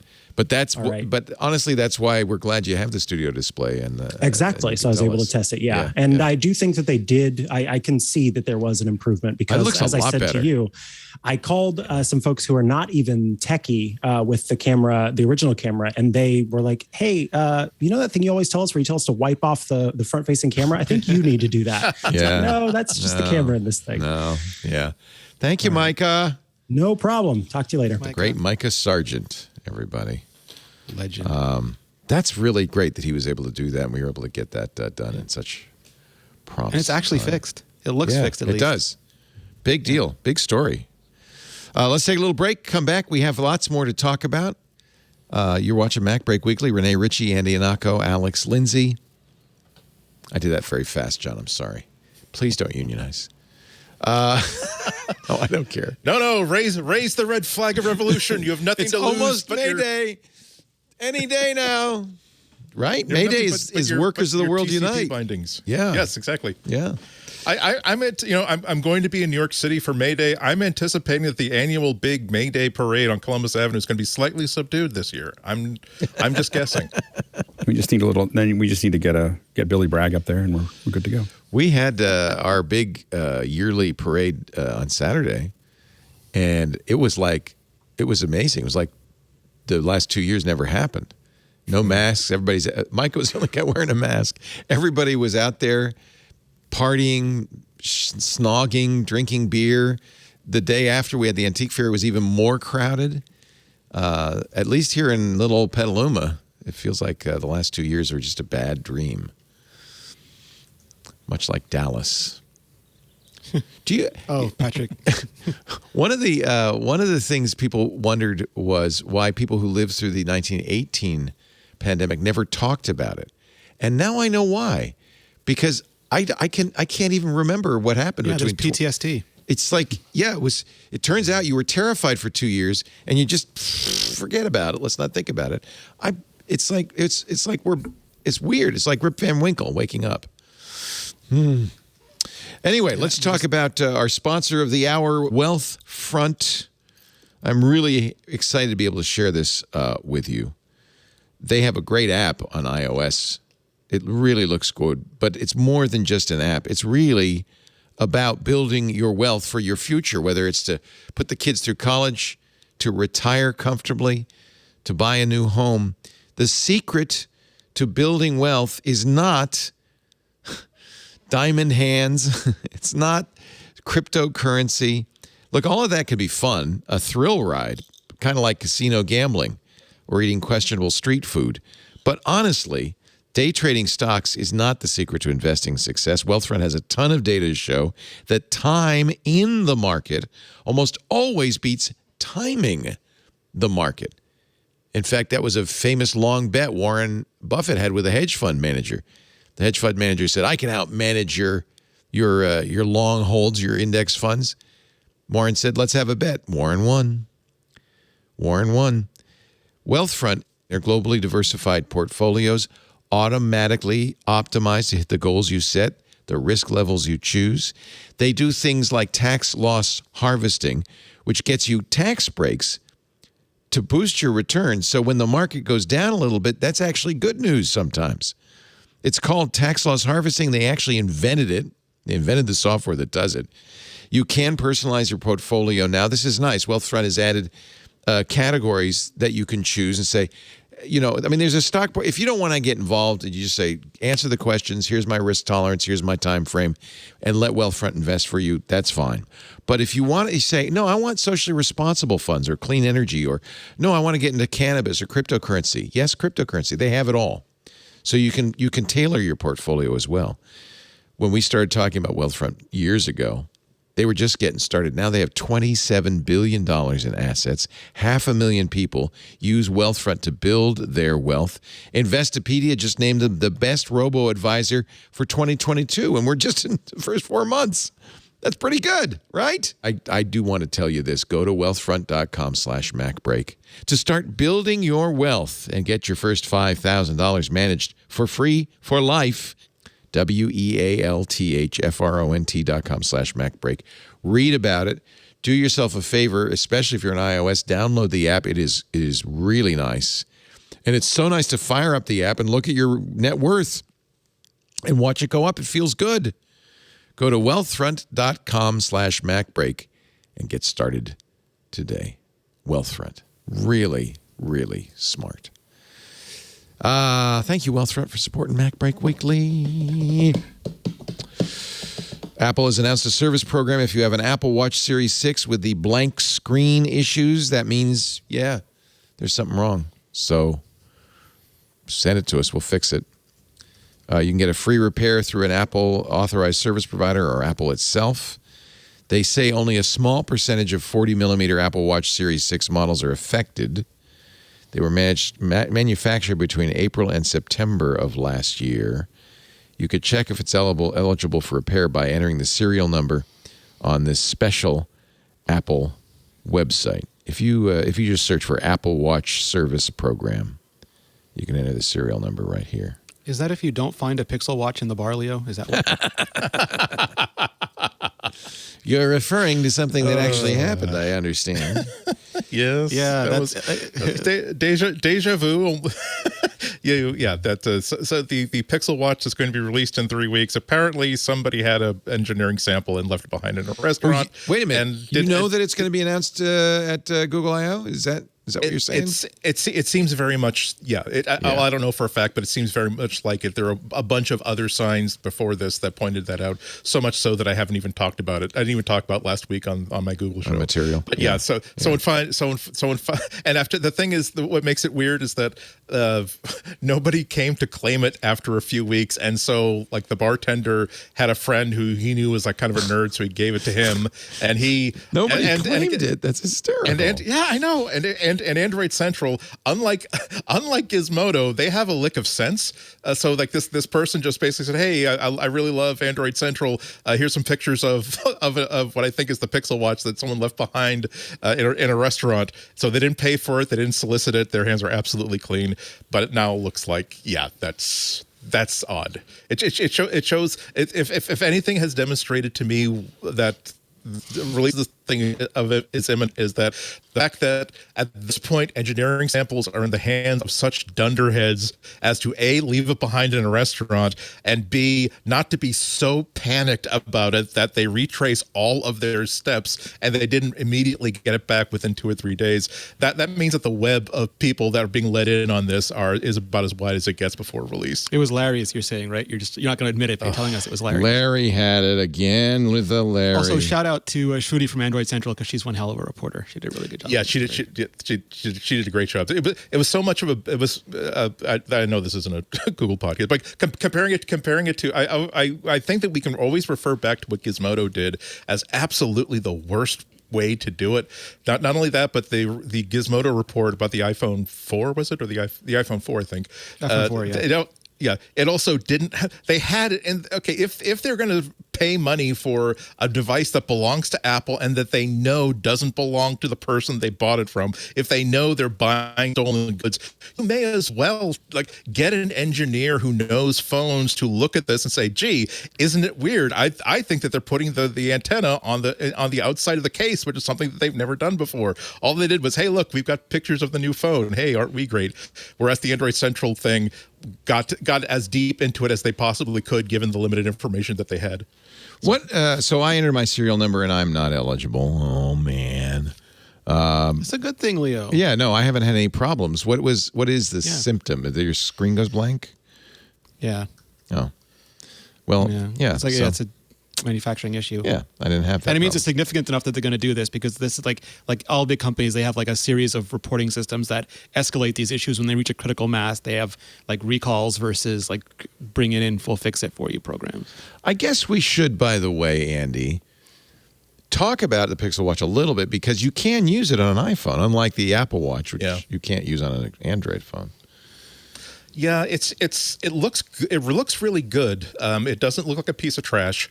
What I like about it, all we know is this one picture from the bar. Well, but it does look hot, though, doesn't it? It looks but it does match all the renders we've been seeing for the past year. Yeah. I like the fact that it looks like just a round looks watch. like a pocket watch. There's no band on it. Yeah. Exactly. There's a metal. The person who had it actually also did a Reddit AMA and says it feels like a quality object. It doesn't feel like a plastic fitness watch. But also, I like the fact that they're doing this. They stole the same trick that Apple uses, where the screen does not go all the way to the edge of the device, but it's inside a black bezel that makes it look like the screen is actually the entire bulge of that surface is one big screen. And with no banding that really shows you, with no banding that really shows on the wrist, that could be really cool. It has the scroll, the scroll stem seems to have two buttons, clicky buttons above it and below it, and it seems to have interchangeable bands, although not the standard. The complaints that people are making in response to this is that, oh geez, I wish that used other fitness companies. They have standard watch bands that have a little dingus. Those are so hard to put on. Same company. Yeah. There's the buttons. But that's exactly why you're also hearing people saying, "Oh, I bet this was planted as a PR stunt." But no, I'm pretty sure not, because everybody who has ever had advanced hardware from anybody knows that they would not just simply drop it off and then let anybody pick it up and then just let without any information about it spread whatever speculation that people want to have about it. If they were to do this, they would leak it to somebody that they trust and they feel as though is very simpatico with whatever this product is going to be. They would give them a deep training cycle on background, and then make sure that whatever they say about it, it's after 2 weeks of being coached about exactly what all these features are, why that thing. Here's what it looks like compared to an Apple Watch and Marquez's restaurant and the Samsung Galaxy watch. Yeah, it looks great. It looks. I think it's pretty. I like it. Kind of looks like it's kind of bulging up. It looks a little different. Bit. Yeah, it's I forget Poco, where somebody announced they're debuting their watch. It looks like the first gen Apple Watch. Yeah. It's why even bother? Yeah. This looks different. It looks great. But you can tell it's not final. It's not final hardware, because I was immediately zoomed in the photo to see what all the writing on the back of it for what is it saying about the sensor? Was it saying about this? And the text, which would be, I'm sure in the final is going to be heart rate sensor, depth, IP68. Whatever, it's actually lorem ipsum text. It's Greek text. Right. Right. So this is cool. this is a prototype. Interesting. Okay. I still think the Apple Watch kind of slays all, but No, you're Gotta right. start And, somewhere.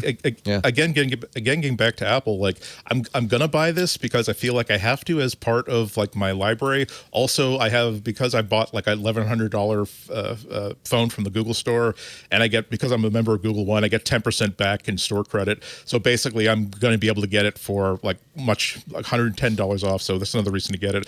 But honestly, if this doesn't really do it for me, I'm going to give up on Android Wear or Wear OS. I'm just going to say, I don't care how hard it is to sync it to my iPhone 10 that spends most of its time like in a storage closet. I'm going to just buy an Apple Watch, and that's going to be my fitness watch because, like you said, there's just nothing that even approaches it. I'm tired of having to drive a Trabant in the Eastern Germany while all across the border I see people walking. That is what it feels like. Mercedes Benzes and BMWs. You know, You can pull a Linus. Just have an iPhone in a drawer. I just don't. you got I just don't two see wrists. any other watches. I don't see many other watches out in the wild. There's a lot of what's Apple amazing- Watches out there. You see some Fitbits. There's a lot of Fitbits. Some Rolexes. Yeah, a few of those. You must Few of hang out those, with but- oligarchs. Okay. And Casios. Oligarchs. I love that, Leo. All my oligarch friends. Yeah, it's okay. Yeah. What's surprising is Google's never made a watch. We think about Google Wear and Wear OS and Wear watches, but it was always Motorola or Fossil or somebody. Yeah, Google's they were never like made a Nexus watch. watches. Yeah, and I'm curious They what were- the Fitbit acquisition how it will inform what they do with this watch. It could be a really good watch. Yeah, I'm surprised that they Mark Osterloh, the head of hardware at Google, consumer hardware, Rick Osterloh, said that this year we're still not going to see a real result of the Fitbit acquisition. That won't be until like next year, which kind of surprised me because I would have thought that the first thing they want to be able to do is let's get all this together to all the hardware know-how with all of the like pixel styling, all the OS know-how that we have. So I don't know. We'll find out. But like I said, I'm done waiting. I'm driving this 2-stroke engine made out of compressed cotton, and people are on the Autobahn at 180 kilometers an hour with the top down. It's not right. How much does Apple charge for its Thunderbolt 4 cable? $150. Oh, well, okay. So Is it really that much? Charger Lab on Can I YouTube. tell you something, Leo? Yeah. I only buy Thunderbolt cables now because the USB-C for a standard has become so unstandardized. You got to that max. I don't know what powers Max it out. anything. No, you got to max it out. Yeah, that's the only way to actually know that I'm getting what I need to be getting. Otherwise, I have some problem with charging or some problem with speed. It's I might have to order a couple of these. This is $159, but on this YouTube teardown, Charger Lab teardown, you maybe will have a better idea of why it's so expensive. They actually took it apart, and there's a lot of technology inside this watch. Watch cable. This is kind of amazing. There's a little computer in that little thing. you've got to regulate charging speeds and the power output. Yeah, what is it doing? Is it? Wow, it's incredible. I mean, it's super easy for like the Intels and all the companies to say, "Oh, well, it'll have alt modes and it'll support this charge and that charge." But like the cable's got to implement. It's got an Intel retimer chip for Thunderbolt. It reduces signal jitter. There's a chip marked, a tiny little silver chip called 3CD. It's a crystal oscillator, so that's for timing, right? There's an Infineon chip there. Is that I don't know. Is that the same Infineon that just went out of business? I don't know. They were bought by Intel, right? Oh, did Intel buy them? was Okay, one good. company that Power converter IC. Look at all the circuits on here. This is incredible. So I guess $159. But do other Thunderbolt cables not have this stuff? They're not cheap. Like even if I was looking through Amazon, because I literally did. I bought Thunderbolt cables for everything. I bought like a dozen Thunderbolt cables, and it was super expensive. Yeah. Even like the cheapest good ones that I could find. Yeah. Pretty amazing. So Charger Lab, nice job spending $159 and then taking it apart. But like to Alex's previous point, like I would plug in a cable and I would get like very slow. If I was trying to copy media back and forth, it would take forever. You plug in the Thunderbolt cable, it just works. A lot of Like shielding. there's no, Yeah. you don't care what USB it is. You don't care what charging speed it is. It just works. So if you buy the Thunderbolt, and this is Thunderbolt 4, by the way, if you buy a Thunderbolt 4 cable, you know it will step down with every previous technology it will support. Like it's just going to support them Yes. all. Okay. Yeah, probably worth buying a couple of those. $159. Wow. I think I bought Thunderbolt 3 cables because it was several months ago, and I don't have any problem with them on Thunderbolt 4 ports. I don't want to get it. Don't write me. Don't email me. Don't bash me on Twitter for saying that. But I have no problem with them. Let me just look on Amazon and see. Say there's $59. Anchor has a Thunderbolt 4 cable for $50. I think Anchor is the ones that I got. I like Cable Matters, but this is a USB 4 Thunderbolt 4, which tells me it's not a Thunderbolt 4, right? I don't know. So Thunderbolt USB 4 supports Thunderbolt and vice versa through an alt mode. Like it's way more complicated than any human should ever have to live It's with. insane. Here's one of the least expensive from Otherworld Computing. Thunderbolt certified, 1 meter, 40 gigabits per second data transfer, 100-watt power charging. And for short cables, it probably doesn't matter. If you start to get the long cables, then that kind of stuff starts to matter a lot. Yeah. Oh, here's the cheapest one so far, $25. It's I don't know. Wait a minute, that's USB 4. I don't know. That's Thunderbolt 4. I don't know. I don't buy for brands I don't know because it's not worth the frustration. I know. Oh, here's a really cheap one. $19. This one doesn't claim certification by anybody. Pluggable makes good stuff. They have a Thunderbolt certified cable. So I guess if I were really, enterprising, I would buy them all, test them. Maybe Benson Leung will take this on. Benson, I'm going to put it on you. It's your job. Well, it also means like if you're just hooking up something and you don't care, like it's fine, save some money. If you're like Alex and you're streaming the first meeting with the Vulcans on planet Earth, he's gonna get the best cable. Yeah. We do spend a lot of money on cables. Yeah, I bet you do. Yeah, I bet you do. And you don't want a cheap cable to screw up a big shoot, and you'd be surprised at how often it comes down to a bad cable somewhere, right? And that's also why we surprised. test so heavily. And yeah, like it's like one bad connector, one bad cable, someone closed a door on one of my cables, and suddenly lost all the. No, Steve Gibson, we were having all sorts of trouble with his connection for ages. And, Steve said, well, I buy from level 4. I know it's, I know it's all perfect. It turned out it was one bad Ethernet cable the whole time. And, it's hard to find something like that. But And we learned with HDMI that even if they're not well shielded, like if you want like HDR and you want Dolby Vision and you want Dolby Atmos and it's not a shielded cable, doesn't matter that it's certified. It's not going to work. You got to get the more expensive one that's shielded because physics is a jerk. Yeah. macOS server I thought they killed it years ago, but apparently I thought it was gone too. I was like, really? Don't tell me that Apple Unix is going to be next on the chopping block. I thought that was in I went to the funeral. Yeah, anyway, as of April 21st, Apple has discontinued the $20 macOS server. I think you could probably get everything you want by just installing some programs into Monterey. But anyway, weird, isn't it? macOS server, we hardly knew ye. We pour one out. R.I.P. Apple Watch, Mark Gurman's doubling down, and he said this on the show a few weeks ago on his prediction that there will be satellite connectivity in the new iPhone and maybe even in the Apple Watch. Yeah.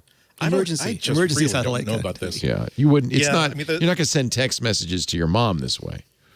Right. The company that this rumor is attached to, they make battery powered, like they're essentially rescue devices that can definitely connect directly to satellites, but they're only sending like 40 character messages. Like they're sending location. It's an emergency message. Yeah, I'm lost. Exactly. Help me. And so I can sort of get it if it were an iPhone feature.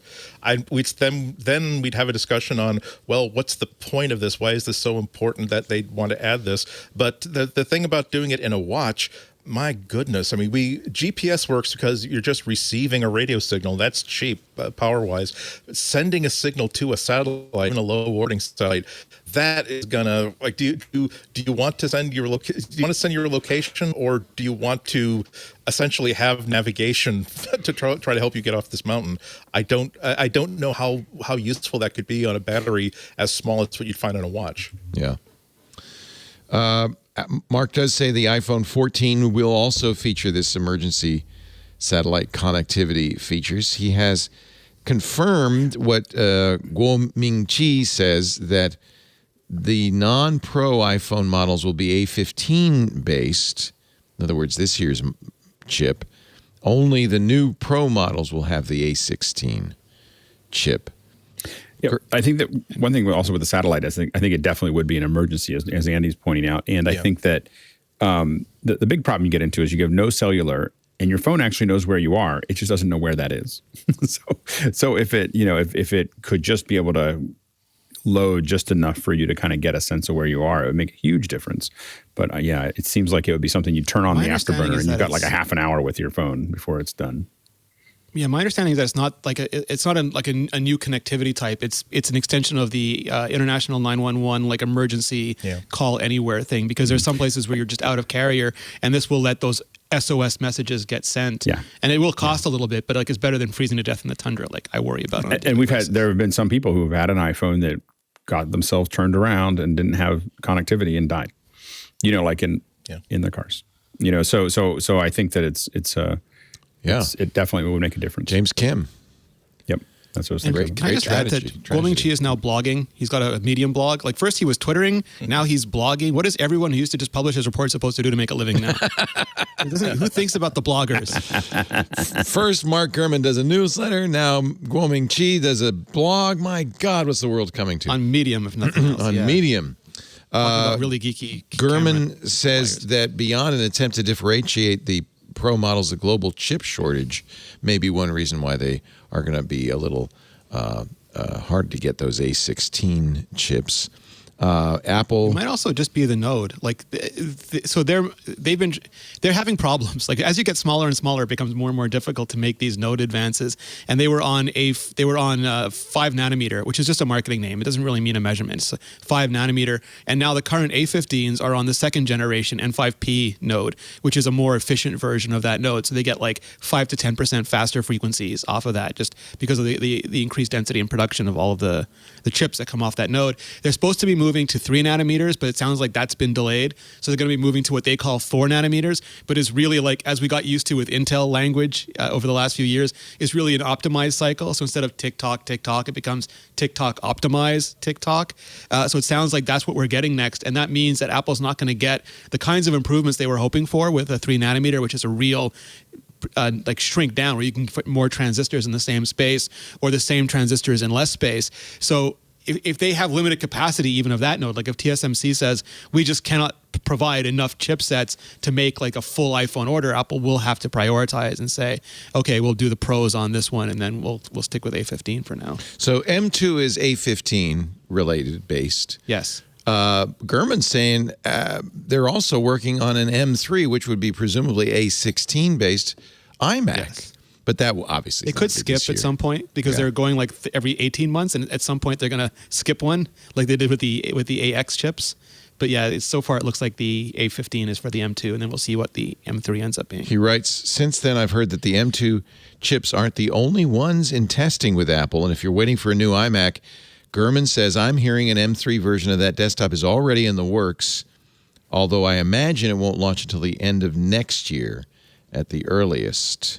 And he still says an iMac Pro is coming, just not anytime soon. My understanding is like they don't know, and I know people hate that because like Mark, like 9 to 5 Mac said their sources say it's not coming. Mark says his sources say it's coming, and the answer is yes. It's Schrodinger's iMac right now. Apple put out the Mac Studio, and they're waiting to see how we react to it. And if it covers the same ground that the iMac did, they have no need to release an iMac. But if it doesn't, if people still feel like there's a market for the iMac, then they will. It's not like the iPhone where they have to have one out every year on the year. They can afford to sit back and look at the market opportunities and say what fills that, and maybe it'll be a bigger iMac. I mean, who knows? But there's no right answer to that yet because I don't think Apple's decided yet. He also says a 48 megapixel wide camera exclusive to the iPhone 14 Pro. And a new notch comprising a pill-shaped cutout for Face ID and a circular cutout for the camera. So a dual punch, I guess. Yep. I wonder what's going to happen with the rumors about including periscope camera on an upcoming iPhone Next year, because that will be pretty huge when it actually happens, because that means that you now have enough optical distance between the lens and the sensor to actually do a lot of like real bokeh effects, to do a lot of real zoom effects that you wouldn't be able to do before. We've mentioned before that the satellite story might be prompted by a satellite company trying to, beef up its shares. Global Star, which is the company that most people are quoting, apparently reached an agreement to buy 17 satellites to support, quote, continuous satellite services for a, quote, potential unnamed client, paid hundreds of millions of dollars for that. So, yeah, that would be interesting if Apple decided that it's within our interest to have our own satellite constellation. What could we do if we have our own constellation to send, again, not for access to the internet, but to send short bursts of information from devices that don't necessarily have to have like big antennas and big battery packs. I think Apple would be the company to do things as simple as, look, there are people who get lost without cell service. This will help them get their lives themselves found and rescued. But I also wonder what that would do for like an advanced Find My network, what that would do for a car system, for instance, where if you don't necessarily have to count on having access to a GPS network, don't have to have access to reliable mobile broadband. That's interesting. Apple could do something really interesting with that. And we have to remember that getting signals from the satellite is not hard. Getting signals to the satellite is hard. So if you have a satellite service that's only receiving data, we get that with GPS. That's what we're doing. We're receiving data. And so that's a doable thing. And we have lots of tools that we use to gather data, which are very small devices that don't require a lot of power to get GPS information out. But to send it back up to the satellite is a big deal. So I think that it's less of a communicating up and more of a getting something to back down again. It's supposed to be so like you can send an alert if you're like lost in the wilderness, or if you come upon a natural disaster, you can press a button and help report that there is a legitimate natural disaster. Like, it's not supposed to be for anything trivial other than life and death. Because you talk about the amount of traffic. If they're allowing people to simply press a button and transmit data on that network just on a whim, on an iPhone scale, you need more than 17 satellites, I think, to make that work. Elliot Sherrod was flying home with his new wife from their wedding in South Africa to their home in the UK when Aer Lingus lost their bags. He then tweeted, "Perhaps a PowerPoint presentation on the journey you've set my lost stolen bag on will help. I've told you multiple times where it is, and you're doing nothing about it." It turns out he had an AirTag in the bag, knows exactly where the bag is. So he posted a PowerPoint presentation so Aer Lingus would finally find his bag and get it back to him. Yeah, it's nice. It's nice when you get to be snotty about it. Oh, well, that's funny. Like, and that's not the first person to do it. There are people who are also just if they're shipping something that's kind of valuable, they feel as though it's not that much money to spend to simply put an AirTag inside the package, so that if it does get, quote, lost, or if they say, oh, well, it's still in Germany, say, well, actually, it's, according to the AirTag that I slipped into it, it's actually in Los Angeles. So you don't know where it is, do you? It ended up in the Sherrod's home via courier. Aer Lingus said the bag's stuck in Frankfurt. Aer Lingus routed it to London, delivered it to their home address in Surrey at 10 p.m. Oh, but wait, there's only 2 bags.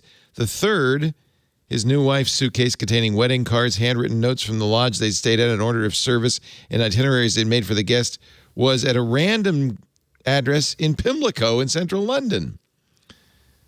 Further messaging. He tweeted, I love this one. Message to Aer Lingus, give me my bag back. I've told you where it is. It's now moved a few streets down. You've given my bag to someone else. This is stolen. I filed a police report.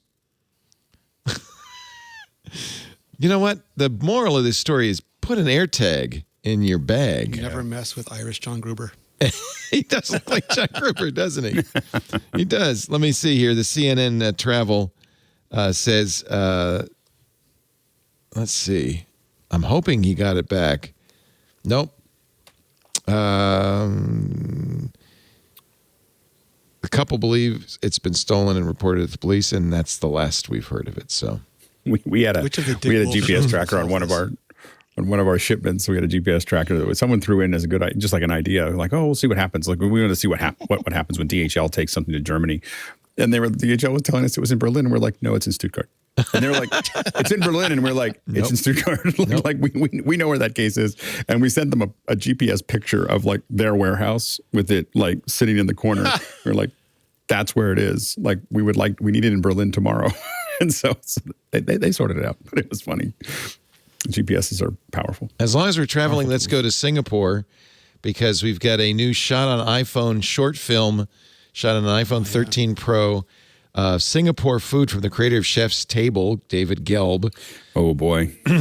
Get ready to get hungry. Now Uncle Roger's going to do a reaction video to an Apple commercial. The food in Singapore is amazing because it's an amalgam of Chinese, Malaysian, Vietnamese, Southeast Asian cuisine. It's so good. Oh, so good. So, wow, all shot on an iPhone. Got super slow-mo. He is the perfect person to do it because he's great. He did the Hero Dreams of Sushi, so with partially with a 5D and a red. Oh, I didn't know that. That's a great movie if you haven't seen that, boy. Oh, it's amazing. Incredible. And then he did the first couple seasons of Chef's Table, and which is one of my favorite shows on. Yeah. And the first season you could tell he was still using some of his 5D stuff, and then it was like the second season he was like, and now we'll use Aries. Yeah, so got a little money from the old Netflix, did we? Yeah, exactly. And now we're moving on. So, here's the making of, which is great. There's a 3-minute companion video where he shows how he made it. It shows the rig. Look at this. This is awesome. Apple should do these every week. Just the making of is so valuable because you can get some great ideas for how to get these shots. Look, he's in a Sackler tripod. He's got it locked in. That's hysterical. Oh my gosh. Wow. But you can really get in there. Yeah. I'm not sure it's the best for interviews, but you can really get in there for the food shots. My favorite part of the table show was when they had like people who worked at the French laundromat with imposter syndrome, and you're figuring if you have imposter syndrome, there's just no hope for the rest of us. Yeah, like you're a 5-star Michelin chef, and you're still worried about your. You mean French? Did you say French laundry? Yeah, French laundry. Yeah. Is that? Yeah. Oh, I'm so hungry. Stuff like that's going to become more and more relevant now that even in San Francisco you can't be shooting video with anything that doesn't look like a phone because you're going to be robbed at gunpoint. Right. So although honestly, you may be robbed of your phone too. I just read about a guy who 2 11-year-olds ran up, took his phone, and ran off. So you pretty much don't bring anything to San Francisco. Especially, I mean, this is a little over the top, but when you think about corporate video, educational video, home video, you can take it an awful long way with the phone. He's doing the rack focus, from the chicken to the chef. Oh, that chicken looks. It is amazing. And he says, "Look, these are tiny street hawkers. There's no room in there for a camera package." Well, and you're a lot of times with a lot of the stuff you just get a lot less of attention. I shoot with my iPhone all over the world, exactly. And you can shoot some great footage with it. Absolutely. Look at him dribbling. Just another dope with the phone. Oh, it's kind of he's hand holding the phone for a macro shot of chicken with rice. Yeah. Oh, you know what? I was just gonna boil some noodles tonight. But maybe I'm gonna get a gyro from a neighborhood restaurant. Yeah. It's or go to Shibuya Station in Tokyo and get a little sushi. They'd probably get a reservation by now. Look at that. He attached. Wait a minute. I'm gonna have to tell Henry about Stop this. the record and rewind that. He attached the iPhone to a cleaver.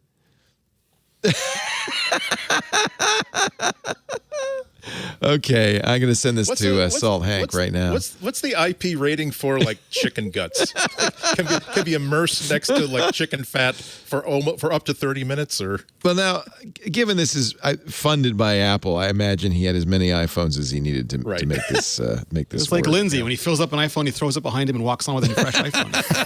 PA's job to get the footage off. Look at that. He attaches a rig to the tray as he brings. I love the cleaver shot. That's incredible. This is amazing. All right. Highly recommended. It's all on Apple's YouTube channel if you want. Apple should be showing these. They should be every week, I agree. They should be showing one every week. They should take all that footage and put it into Final Cut, and they should release, just like they do with some of the stuff in Logic. The Logic team seems to understand this better than the Logic. You get whole projects from Billie Eilish and other folks. Yeah. So they ought to put the whole thing into Final Cut and then just release these edits. Here's the final piece. Here's a behind the scenes. Here's the edits. And what I would do is even do like a live Q&A with the director, at some point to just get everyone into it and then let everyone play with the footage and try to do it themselves. It'd be really a good idea. Nice. My friends, I think the time has come for us to take a little time out so that you can prepare, using any cameras you desire, your picks of the week. But first, a word from IT Pro TV. I talk about IT Pro TV all the time as the place to go if you want to get a job in IT, or if you're already working in IT and you want to perfect some skills, get recertified, that kind of thing. But I also really think it's important that any business with an IT team should know IT Pro TV has great training for your IT team as well. They need the skills and knowledge to make sure your business is a success. And IT Pro TV has content they will love. It's engaging. They're learning. 80% of IT Pro TV users who start a video finish it. It's that good. And the videos, by the way, 20 to 30 minutes. You can watch them during a break. You can watch them at lunch. You can listen in the car ride home. Give your team the tools they need to make your business thrive. Courses are entertaining. They're binge-worthy. Your team will respond, and you'll get the benefit of a highly trained IT professional. You can get all the training and certs for your team done in one place. They have every vendor, every skill you need for IT team training. Microsoft IT, Cisco, Linux, Apple, security, cloud.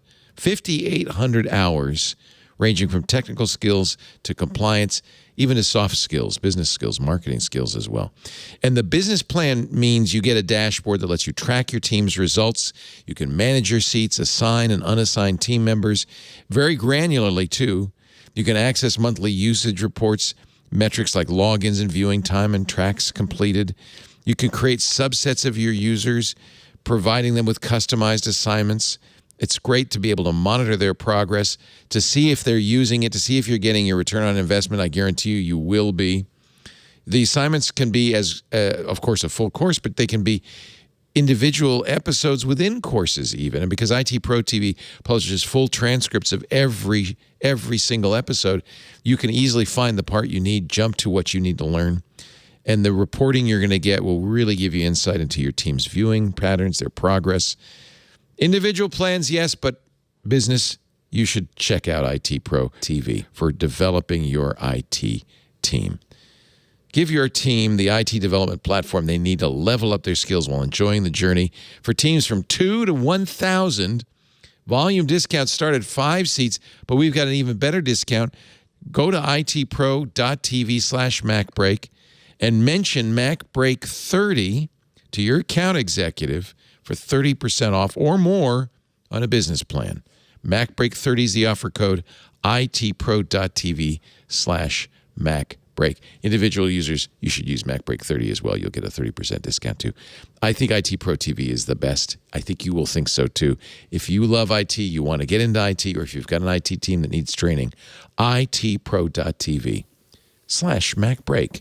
And again, the offer code, please use it too, because you're going to get a great break, and we get credit when you do. MacBreak 30. Time for Andy's pick of the week. Mine is something that really helps. It's a development tool that really helps me out because I'm a dabbler when it comes to software development. I have an idea for something that I want to build. I've built lots of apps, lots of code, but not enough that I've become proficient at anything. So I kind of have to start from square one almost always again. And one of the problems I've always had is dealing with API servers. Like one of the things I want to build is there are a lot of apps for the phone that will like tell you when the next train is coming, or for transit stuff like that. I don't want that. I just want one that simply tells me, that knows that I'm waiting for this specific train on this line of the commuter rail station, and I want to try to figure out what I want. It basically a widget that just simply says, here is the track that the train that you're waiting for is going to be on. And the MBTA system has a really great set of APIs for that, but I'm not familiar with interacting with API servers. So there's a lot of trial and error to figure out just how this system works. So I found this really great tool that's used by professionals called Postman. You go to postman.com, and it is like a GUI for these like API requests. That's so cool. Wow. So instead of like sending this really weirdly formatted curl request in the terminal, it is just here is the URL of where that API is. Here's like one variable. Here's basically a table that lists all the parameters you need to feed it. You basically give it the variables that you think is going to give you the result you want. You click a button, and then it shows you what the server kicked you back. And so for that, basically what it means is that over the course of maybe one evening, I was able to figure out, okay, if I want to get this information from the MBTA's API server, here's the request that I have to make. And now that goes into Swift, or that goes into my development environment. At least I know that is a solved thing. If this thing is not working, it's not because I don't understand how to send a request. And once you start using it and you start realizing that it'll work with anything, but it also knows about Twitter's APIs. It knows about APIs for a whole bunch of different services. So if you want to see, gee, I wonder what I could do with like getting alerts from Twitter, if I want to write that into an app, you can just play with it. And it's just so much fun to just figure out that instead of using the graphical interface that was provided to you by this service, to suddenly build your own tools, even if it doesn't do nearly as much as the Twitter client does. It's fun to basically create stuff that invokes the genie on your own. So it's free. It's if you're using it for like real app development with teams, it costs money. For individuals, for quick stuff, it costs nothing. There's a Mac client. There's also a web client. But yeah, if you've ever had a curiosity about how apps talk to services, get information from that service, send information to that service, it's a fun thing to play with. Very cool. I didn't know you do this. So you have like a box on your wall that says when the next train is, or something like that, or I have a little like a handheld like little square thing with a screen on it that I bought from Adafruit that runs Python or Circuit Python. And so what I want to do is I just want to have this tiny little poster stamped little thing that just simply says next train on the Providence Stoughton line is at 7:30. It will be departing on track 8. That's so cool. Because it doesn't give you, the thing is, the API does not give you the track information, but there is like the railroad yard has its own little API system. So if you basically do some calculated guesses, you can basically say there's a really good chance that it's going to be track 8 this time. So while I'm waiting for 20 minutes, I want to have something to do. So I kind of want to be like the James Bond or the James Bond villain who has this little thing in his palm that just simply, I know it would be easier to do it as an app, but it wouldn't be as cool as have this dedicated device that does nothing but just gives, here's the number, it gives me a beep beep. Hey, I've got the information for you. How funny! It's a wonderful waste of time and resources. Oh no, that's what programming's all about. That's very much my brand. Exactly. Yeah, exactly. That's your brand. Postman. Now I was showing it. It said Linux download because I'm on a Linux machine, but they have it for macOS for M1 as well as Intel. Very cool, very neat. And there's a web interface as well. Alex Lindsay, your pick of the week. Yeah, about once a year I get to recommend some great upgrade from Macs on Cinema 4D. I've been using Cinema 4D on and off for over 20 years now. And it is, I think, the best all-around 3D package, out there right now. And there's a lot of great packages. There's really high-end stuff in Maya and Houdini and so on and so forth. But something that's approachable that you can still produce just incredible graphics on. Cinema 4D does everything from realistic to broadcast, and broadcast graphics they've kind of taken over by really paying attention to what a lot of us need for those kinds of looks. And so it's just really evolved. And they just announced last week the upgrades. And, one of the things that they did for people like me who are playing around with photogrammetry is that they took the Z remesher. So Maxon, of course, bought ZBrush, and so they've taken what we all use to basically rebuild our surfaces. So when you shoot something in photogrammetry, you end up with way more polygons, way more geometry than you need.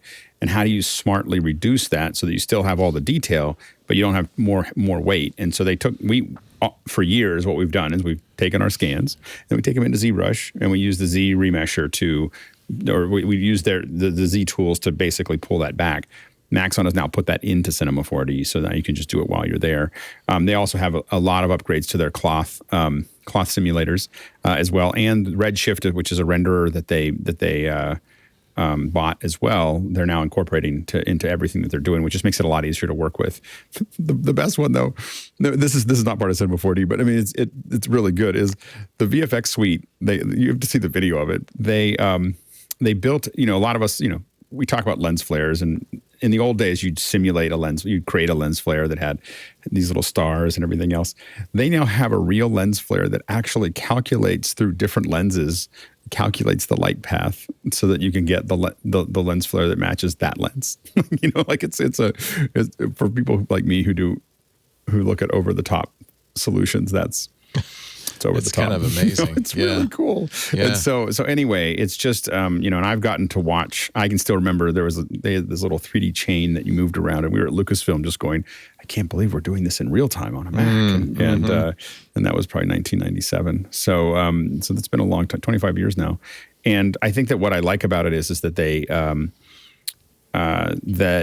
it's a German company, and it's really German engineering when it comes to it. I mean, things are just solid. It takes a long time for them to put out a feature, and then it just works, and so it's pretty powerful. They've just progressed very well, and now they're absorbing companies. One thing to note is if you're a student or a teacher, you definitely want to pay attention to their subscription services. So while it's they're doing subscription like everybody else, and for a commercial entity, it's expensive. If you're making money with 3D, it costs money. But it's like it's actually not that expensive. $791 a year is not. Yeah, horrific. If you get it all at one time, it's not. Right. It's not horrific. No, I'm just saying that it's not. But if you go to look at student teachers, it's $10 every 6 months. 6 months. It's amazing. $20 super aggressive, and that's for everything. That's Maxon One. That's just so very, very aggressive for educators and students. And I think that there's a lot of arguments to get Blender and so on and so forth, and I think Blender is a powerful tool. And if you're in a commercial entity, I think that makes sense. If you're learning this and you are a student somewhere, I think you're going to go a lot further with cinema. So and you can get into it very inexpensively as a student, and even then, I think as an all-around app, it's probably one of the best out there. How strict are they about their definition of student? Like if I'm learning 4D. Cinema 4D, am I a student? I think you have to be enrolled. Yeah. I think they're using a service, so I think that you do have to be enrolled in a school. They have to have an education address or something like that. Yeah. I mean, I think that either a teacher, and then they've really done a lot, and they do so many videos. Like they're doing videos all this week. They just understand that they have to educate their audience, and so the wetware development of what they do is as good as the software development. They're doing seminars and conferences it feels like every week, and then during NAB and SIGGRAPH they're doing them every day, like all day, And so right now, if you go there, you'll see all these videos that they're putting up on YouTube. They're streaming live from the NAB floor, and so it's a really anyways, great, really well-run company, as well as they're really expanding right now. So it's definitely worth checking out. Nice. Renee Ritchie, your pick of the week. So I got a two for Tuesday for everybody.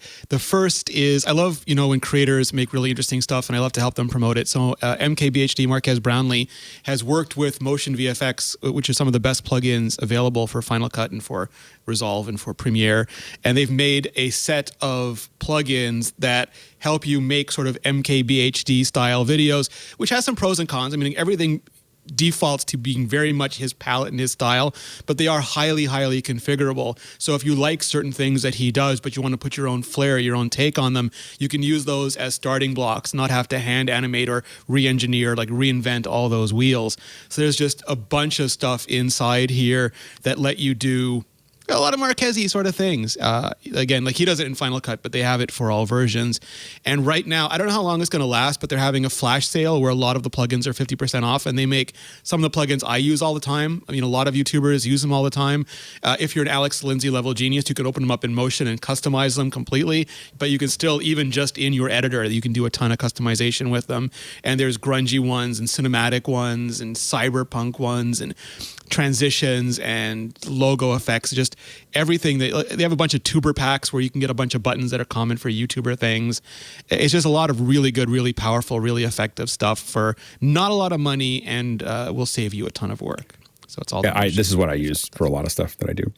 So like Motion VFX is because you can open it up in Motion and all the layers are there and all the bits and pieces. And now you have to figure out how they did it, because they know Motion better than anyone I've ever seen, except for maybe, like Alex Forty Gollner and Mark Spencer. But outside of that, I don't know anybody that knows it as well as they do. And they it's just amazing what they put together. The artwork and the designs are just stunning. If you're trying to find something, you just want it to look professional, you just want to throw it in. Renee's spot on. It's incredible value. $79 during the flash sale for the MKBHD plugins. Very cool. And you probably, Motion's free if you have a Mac, or do you have to buy Motion? No, it's $50. It's the best nothing. $50. That's as good as free. I just built a countdown clock. I build countdown clocks in Motion, and they take me about 10 minutes to build, but I customize them so they look exactly like they fit into the poster frame that we're using and everything else. And I did it in about 10 or 15 minutes. And I was like, if Motion only sold itself as a countdown clock tool for $50, it's worth it. And then it does all these other things that are great too. It's funny you should mention it. I was banging my head trying to figure out, gee, you know what? I wish there were a really good app. Like all I want is a clock app that will be like a floating window, always on top of everything else, so that when I'm doing a podcast or when I'm moderating a panel, like in front of a crowd of people, I just want like a clear as day how much time I've been going on. And then suddenly I realized that, oh, wait a minute, I have Motion, so I can just like do a motion graphic of like a timer that goes from like 0 minutes to 2 to like 2 hours, save that as a video, and then just simply use the built-in like a picture-in-picture player to simply whatever app I'm using, whether it's on my iPad or on the MacBook, it will always just be exactly what I want it to be. It's a clock that will be floating on top of everything else. And like you said, I'm not a presentation or a graphics professional like you. It's just like I just have Motion. It's easy. It's fun to screw around with. It's easy to play around with, and actually I want to end it there. It's fun to play with. You don't need to have a reason to use it. It's like a spirograph. It's like an Etch-a-Sketch. It's like a Light Bright. Mess around with it and have fun. 3D text. That's all I want to say. 3D. Like I do countdown clocks, and I'm like, I wonder what this looks. Even if I don't do them in 3D, I just like turn them on. Like, how about a countdown clock in 3D? And then I go back to whatever I'm doing. But I was like, but I could do it in 3D. So it's really good. It's an incredible app. Nice. Very fun. Well, I think we've run out of time now, so I guess I'll let you go. But it's been a grand show with only the smallest amount of Twitter in it. Renee Ritchie at youtube.com/Renee Ritchie. When we're going to get the Renee Ritchie Motion VFX kit? I want to look like you, dude. I've actually been experimenting. I talked to you about this. I talked to Andy about this in the past. I did a video last week where there was like nothing. It was pure A-roll. I just sat there and talked. I want to get better at storytelling. And it has like some of the best retention on any video I've ever made. So like, I love that I learned B-roll and I learned all this stuff, but I was like, I don't have to use it. If I can just get really good at all you're like a past master at this, Leo, just holding people's attention. I'm just lazy. I don't want buttons. No, not at all. Dials and knobs and no transitions for me. youtube.com/Renee Ritchie. He is far from lazy. I'll tell and you. I just put up this morning. I put up my Mac Pro. I was trying to figure out what Apple could actually, because the only differentiation for a Mac Pro that's left is extensibility, expandability. So John's looking for some good transitions. John, you have those coins or something fun we can do? You get the we could sell the Leo Laporte transition kit. It's the classic Lucasfilm wipe. That's best with the classic. Just a slide across the screen. We just use the standard. Oh, look at that, huh? Transitions from the TriCaster, and that's about as far as I want to go. Make it fun. Andy Anaka, when are you going to be on GBH next? Once again, I'm on a day early this week. Thursday at 12:30 in the afternoon Eastern Time. Go to wgbhnews.org to stream it live or later. And we don't mention it enough, but if you're interested in the new Pixel Watch or anything Android, Andy has a great Android show called Material on Relay. Yes, the Material podcast, which I do with the great Florence Ion, who's also been on many Android podcasts here on Twit. Pretty much all of our staff has a podcast on relay.fm. I don't know if I should feel bad about that or not, but yeah, very nice. Good on you, and it's must listen. That's we screwed up. Our hopes was that we'd create a bidding war between two podcast titans. Unfortunately, the heads, both of these networks are nice people who are perfectly happy. Mike Hurley share their talent with other people. Is good. He's a good man. Thank you, as are you. Thank you, Andy, and of course, Alex Lindsay. OfficeHours.global is the global nonprofit. Oh, an X-Wipe. Ooh. The global nonprofit hero of anybody who's making content or hamburgers. OfficeHours.global. We're having so much fun.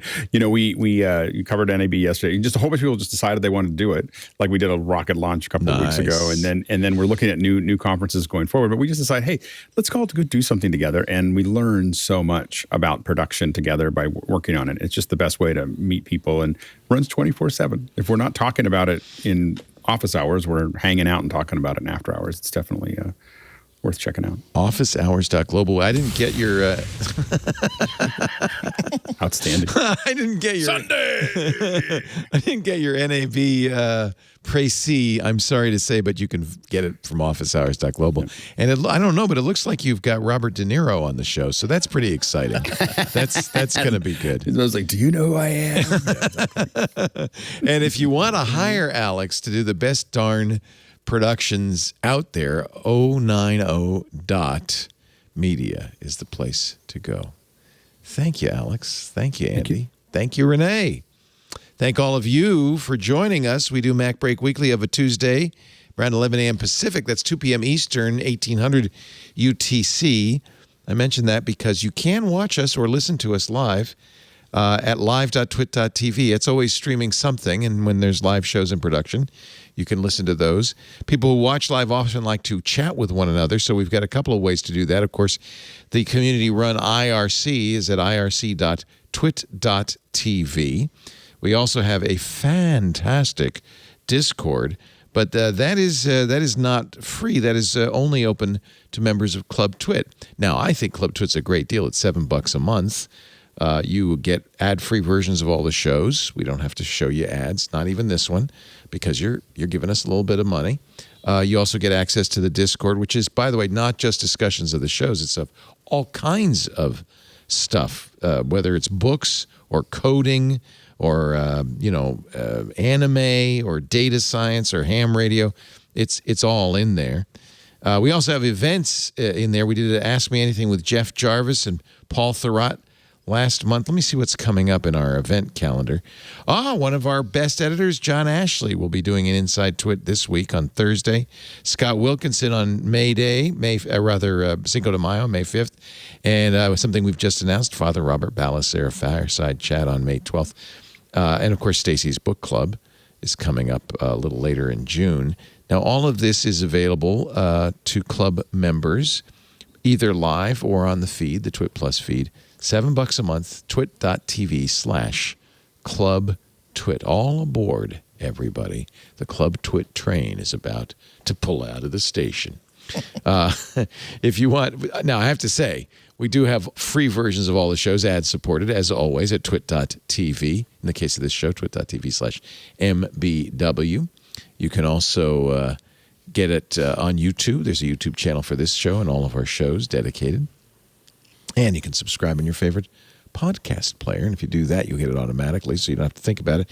If your podcast player supports reviews, please leave us a 5-star review. Let the world know about MacBreak Weekly. Since, what do you say, Alex? Since 2002? Since 2003? Since 2004? What do you think was our first? I think 2004, I want to say. For MacBreak. MacBreak I don't think was until 2000. I want to say 2005. Okay. I think we did MacBreak Minutes. Time ago. I think we did MacBreak Minutes in 2005, and I think our first official MacBreak was I can't remember. It was January 2005 or January 2006. And Pre-Obama.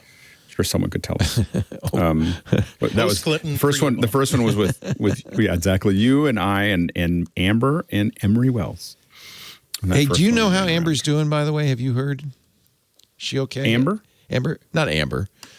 Justine, who has also been on the show. Is she okay? I think Justine's doing better. She's doing better. Oh, good. Yeah, she's improving. Yeah, we've been. The first audio MacBreak Weekly, the WWDC Aftermath, with Amber and David Pogue, Chris Breen, and you, was August 12th, 2006. So remind me, Alex, we'll have to have a little party in August. Yeah, exactly. It's our 16th anniversary. Thanks for joining us, everybody. And now, as I have said for the last 16 years, it's time to get back to work because break time is over. Bye-bye. Is that an iPhone in your hand? Wait a second. Is that an Apple Watch on your wrist? And do I see an iPad sitting there on the table? Oh my goodness. You are the perfect person to be watching iOS Today, the show where Rosemary Orchard and I, Micah Sargent, talk all things iOS, tvOS, watchOS, HomePod OS. It's all the OSs that Apple has on offer, and we show you how to make the most of those gadgets. Just head to twit.tv/iOS to check it out.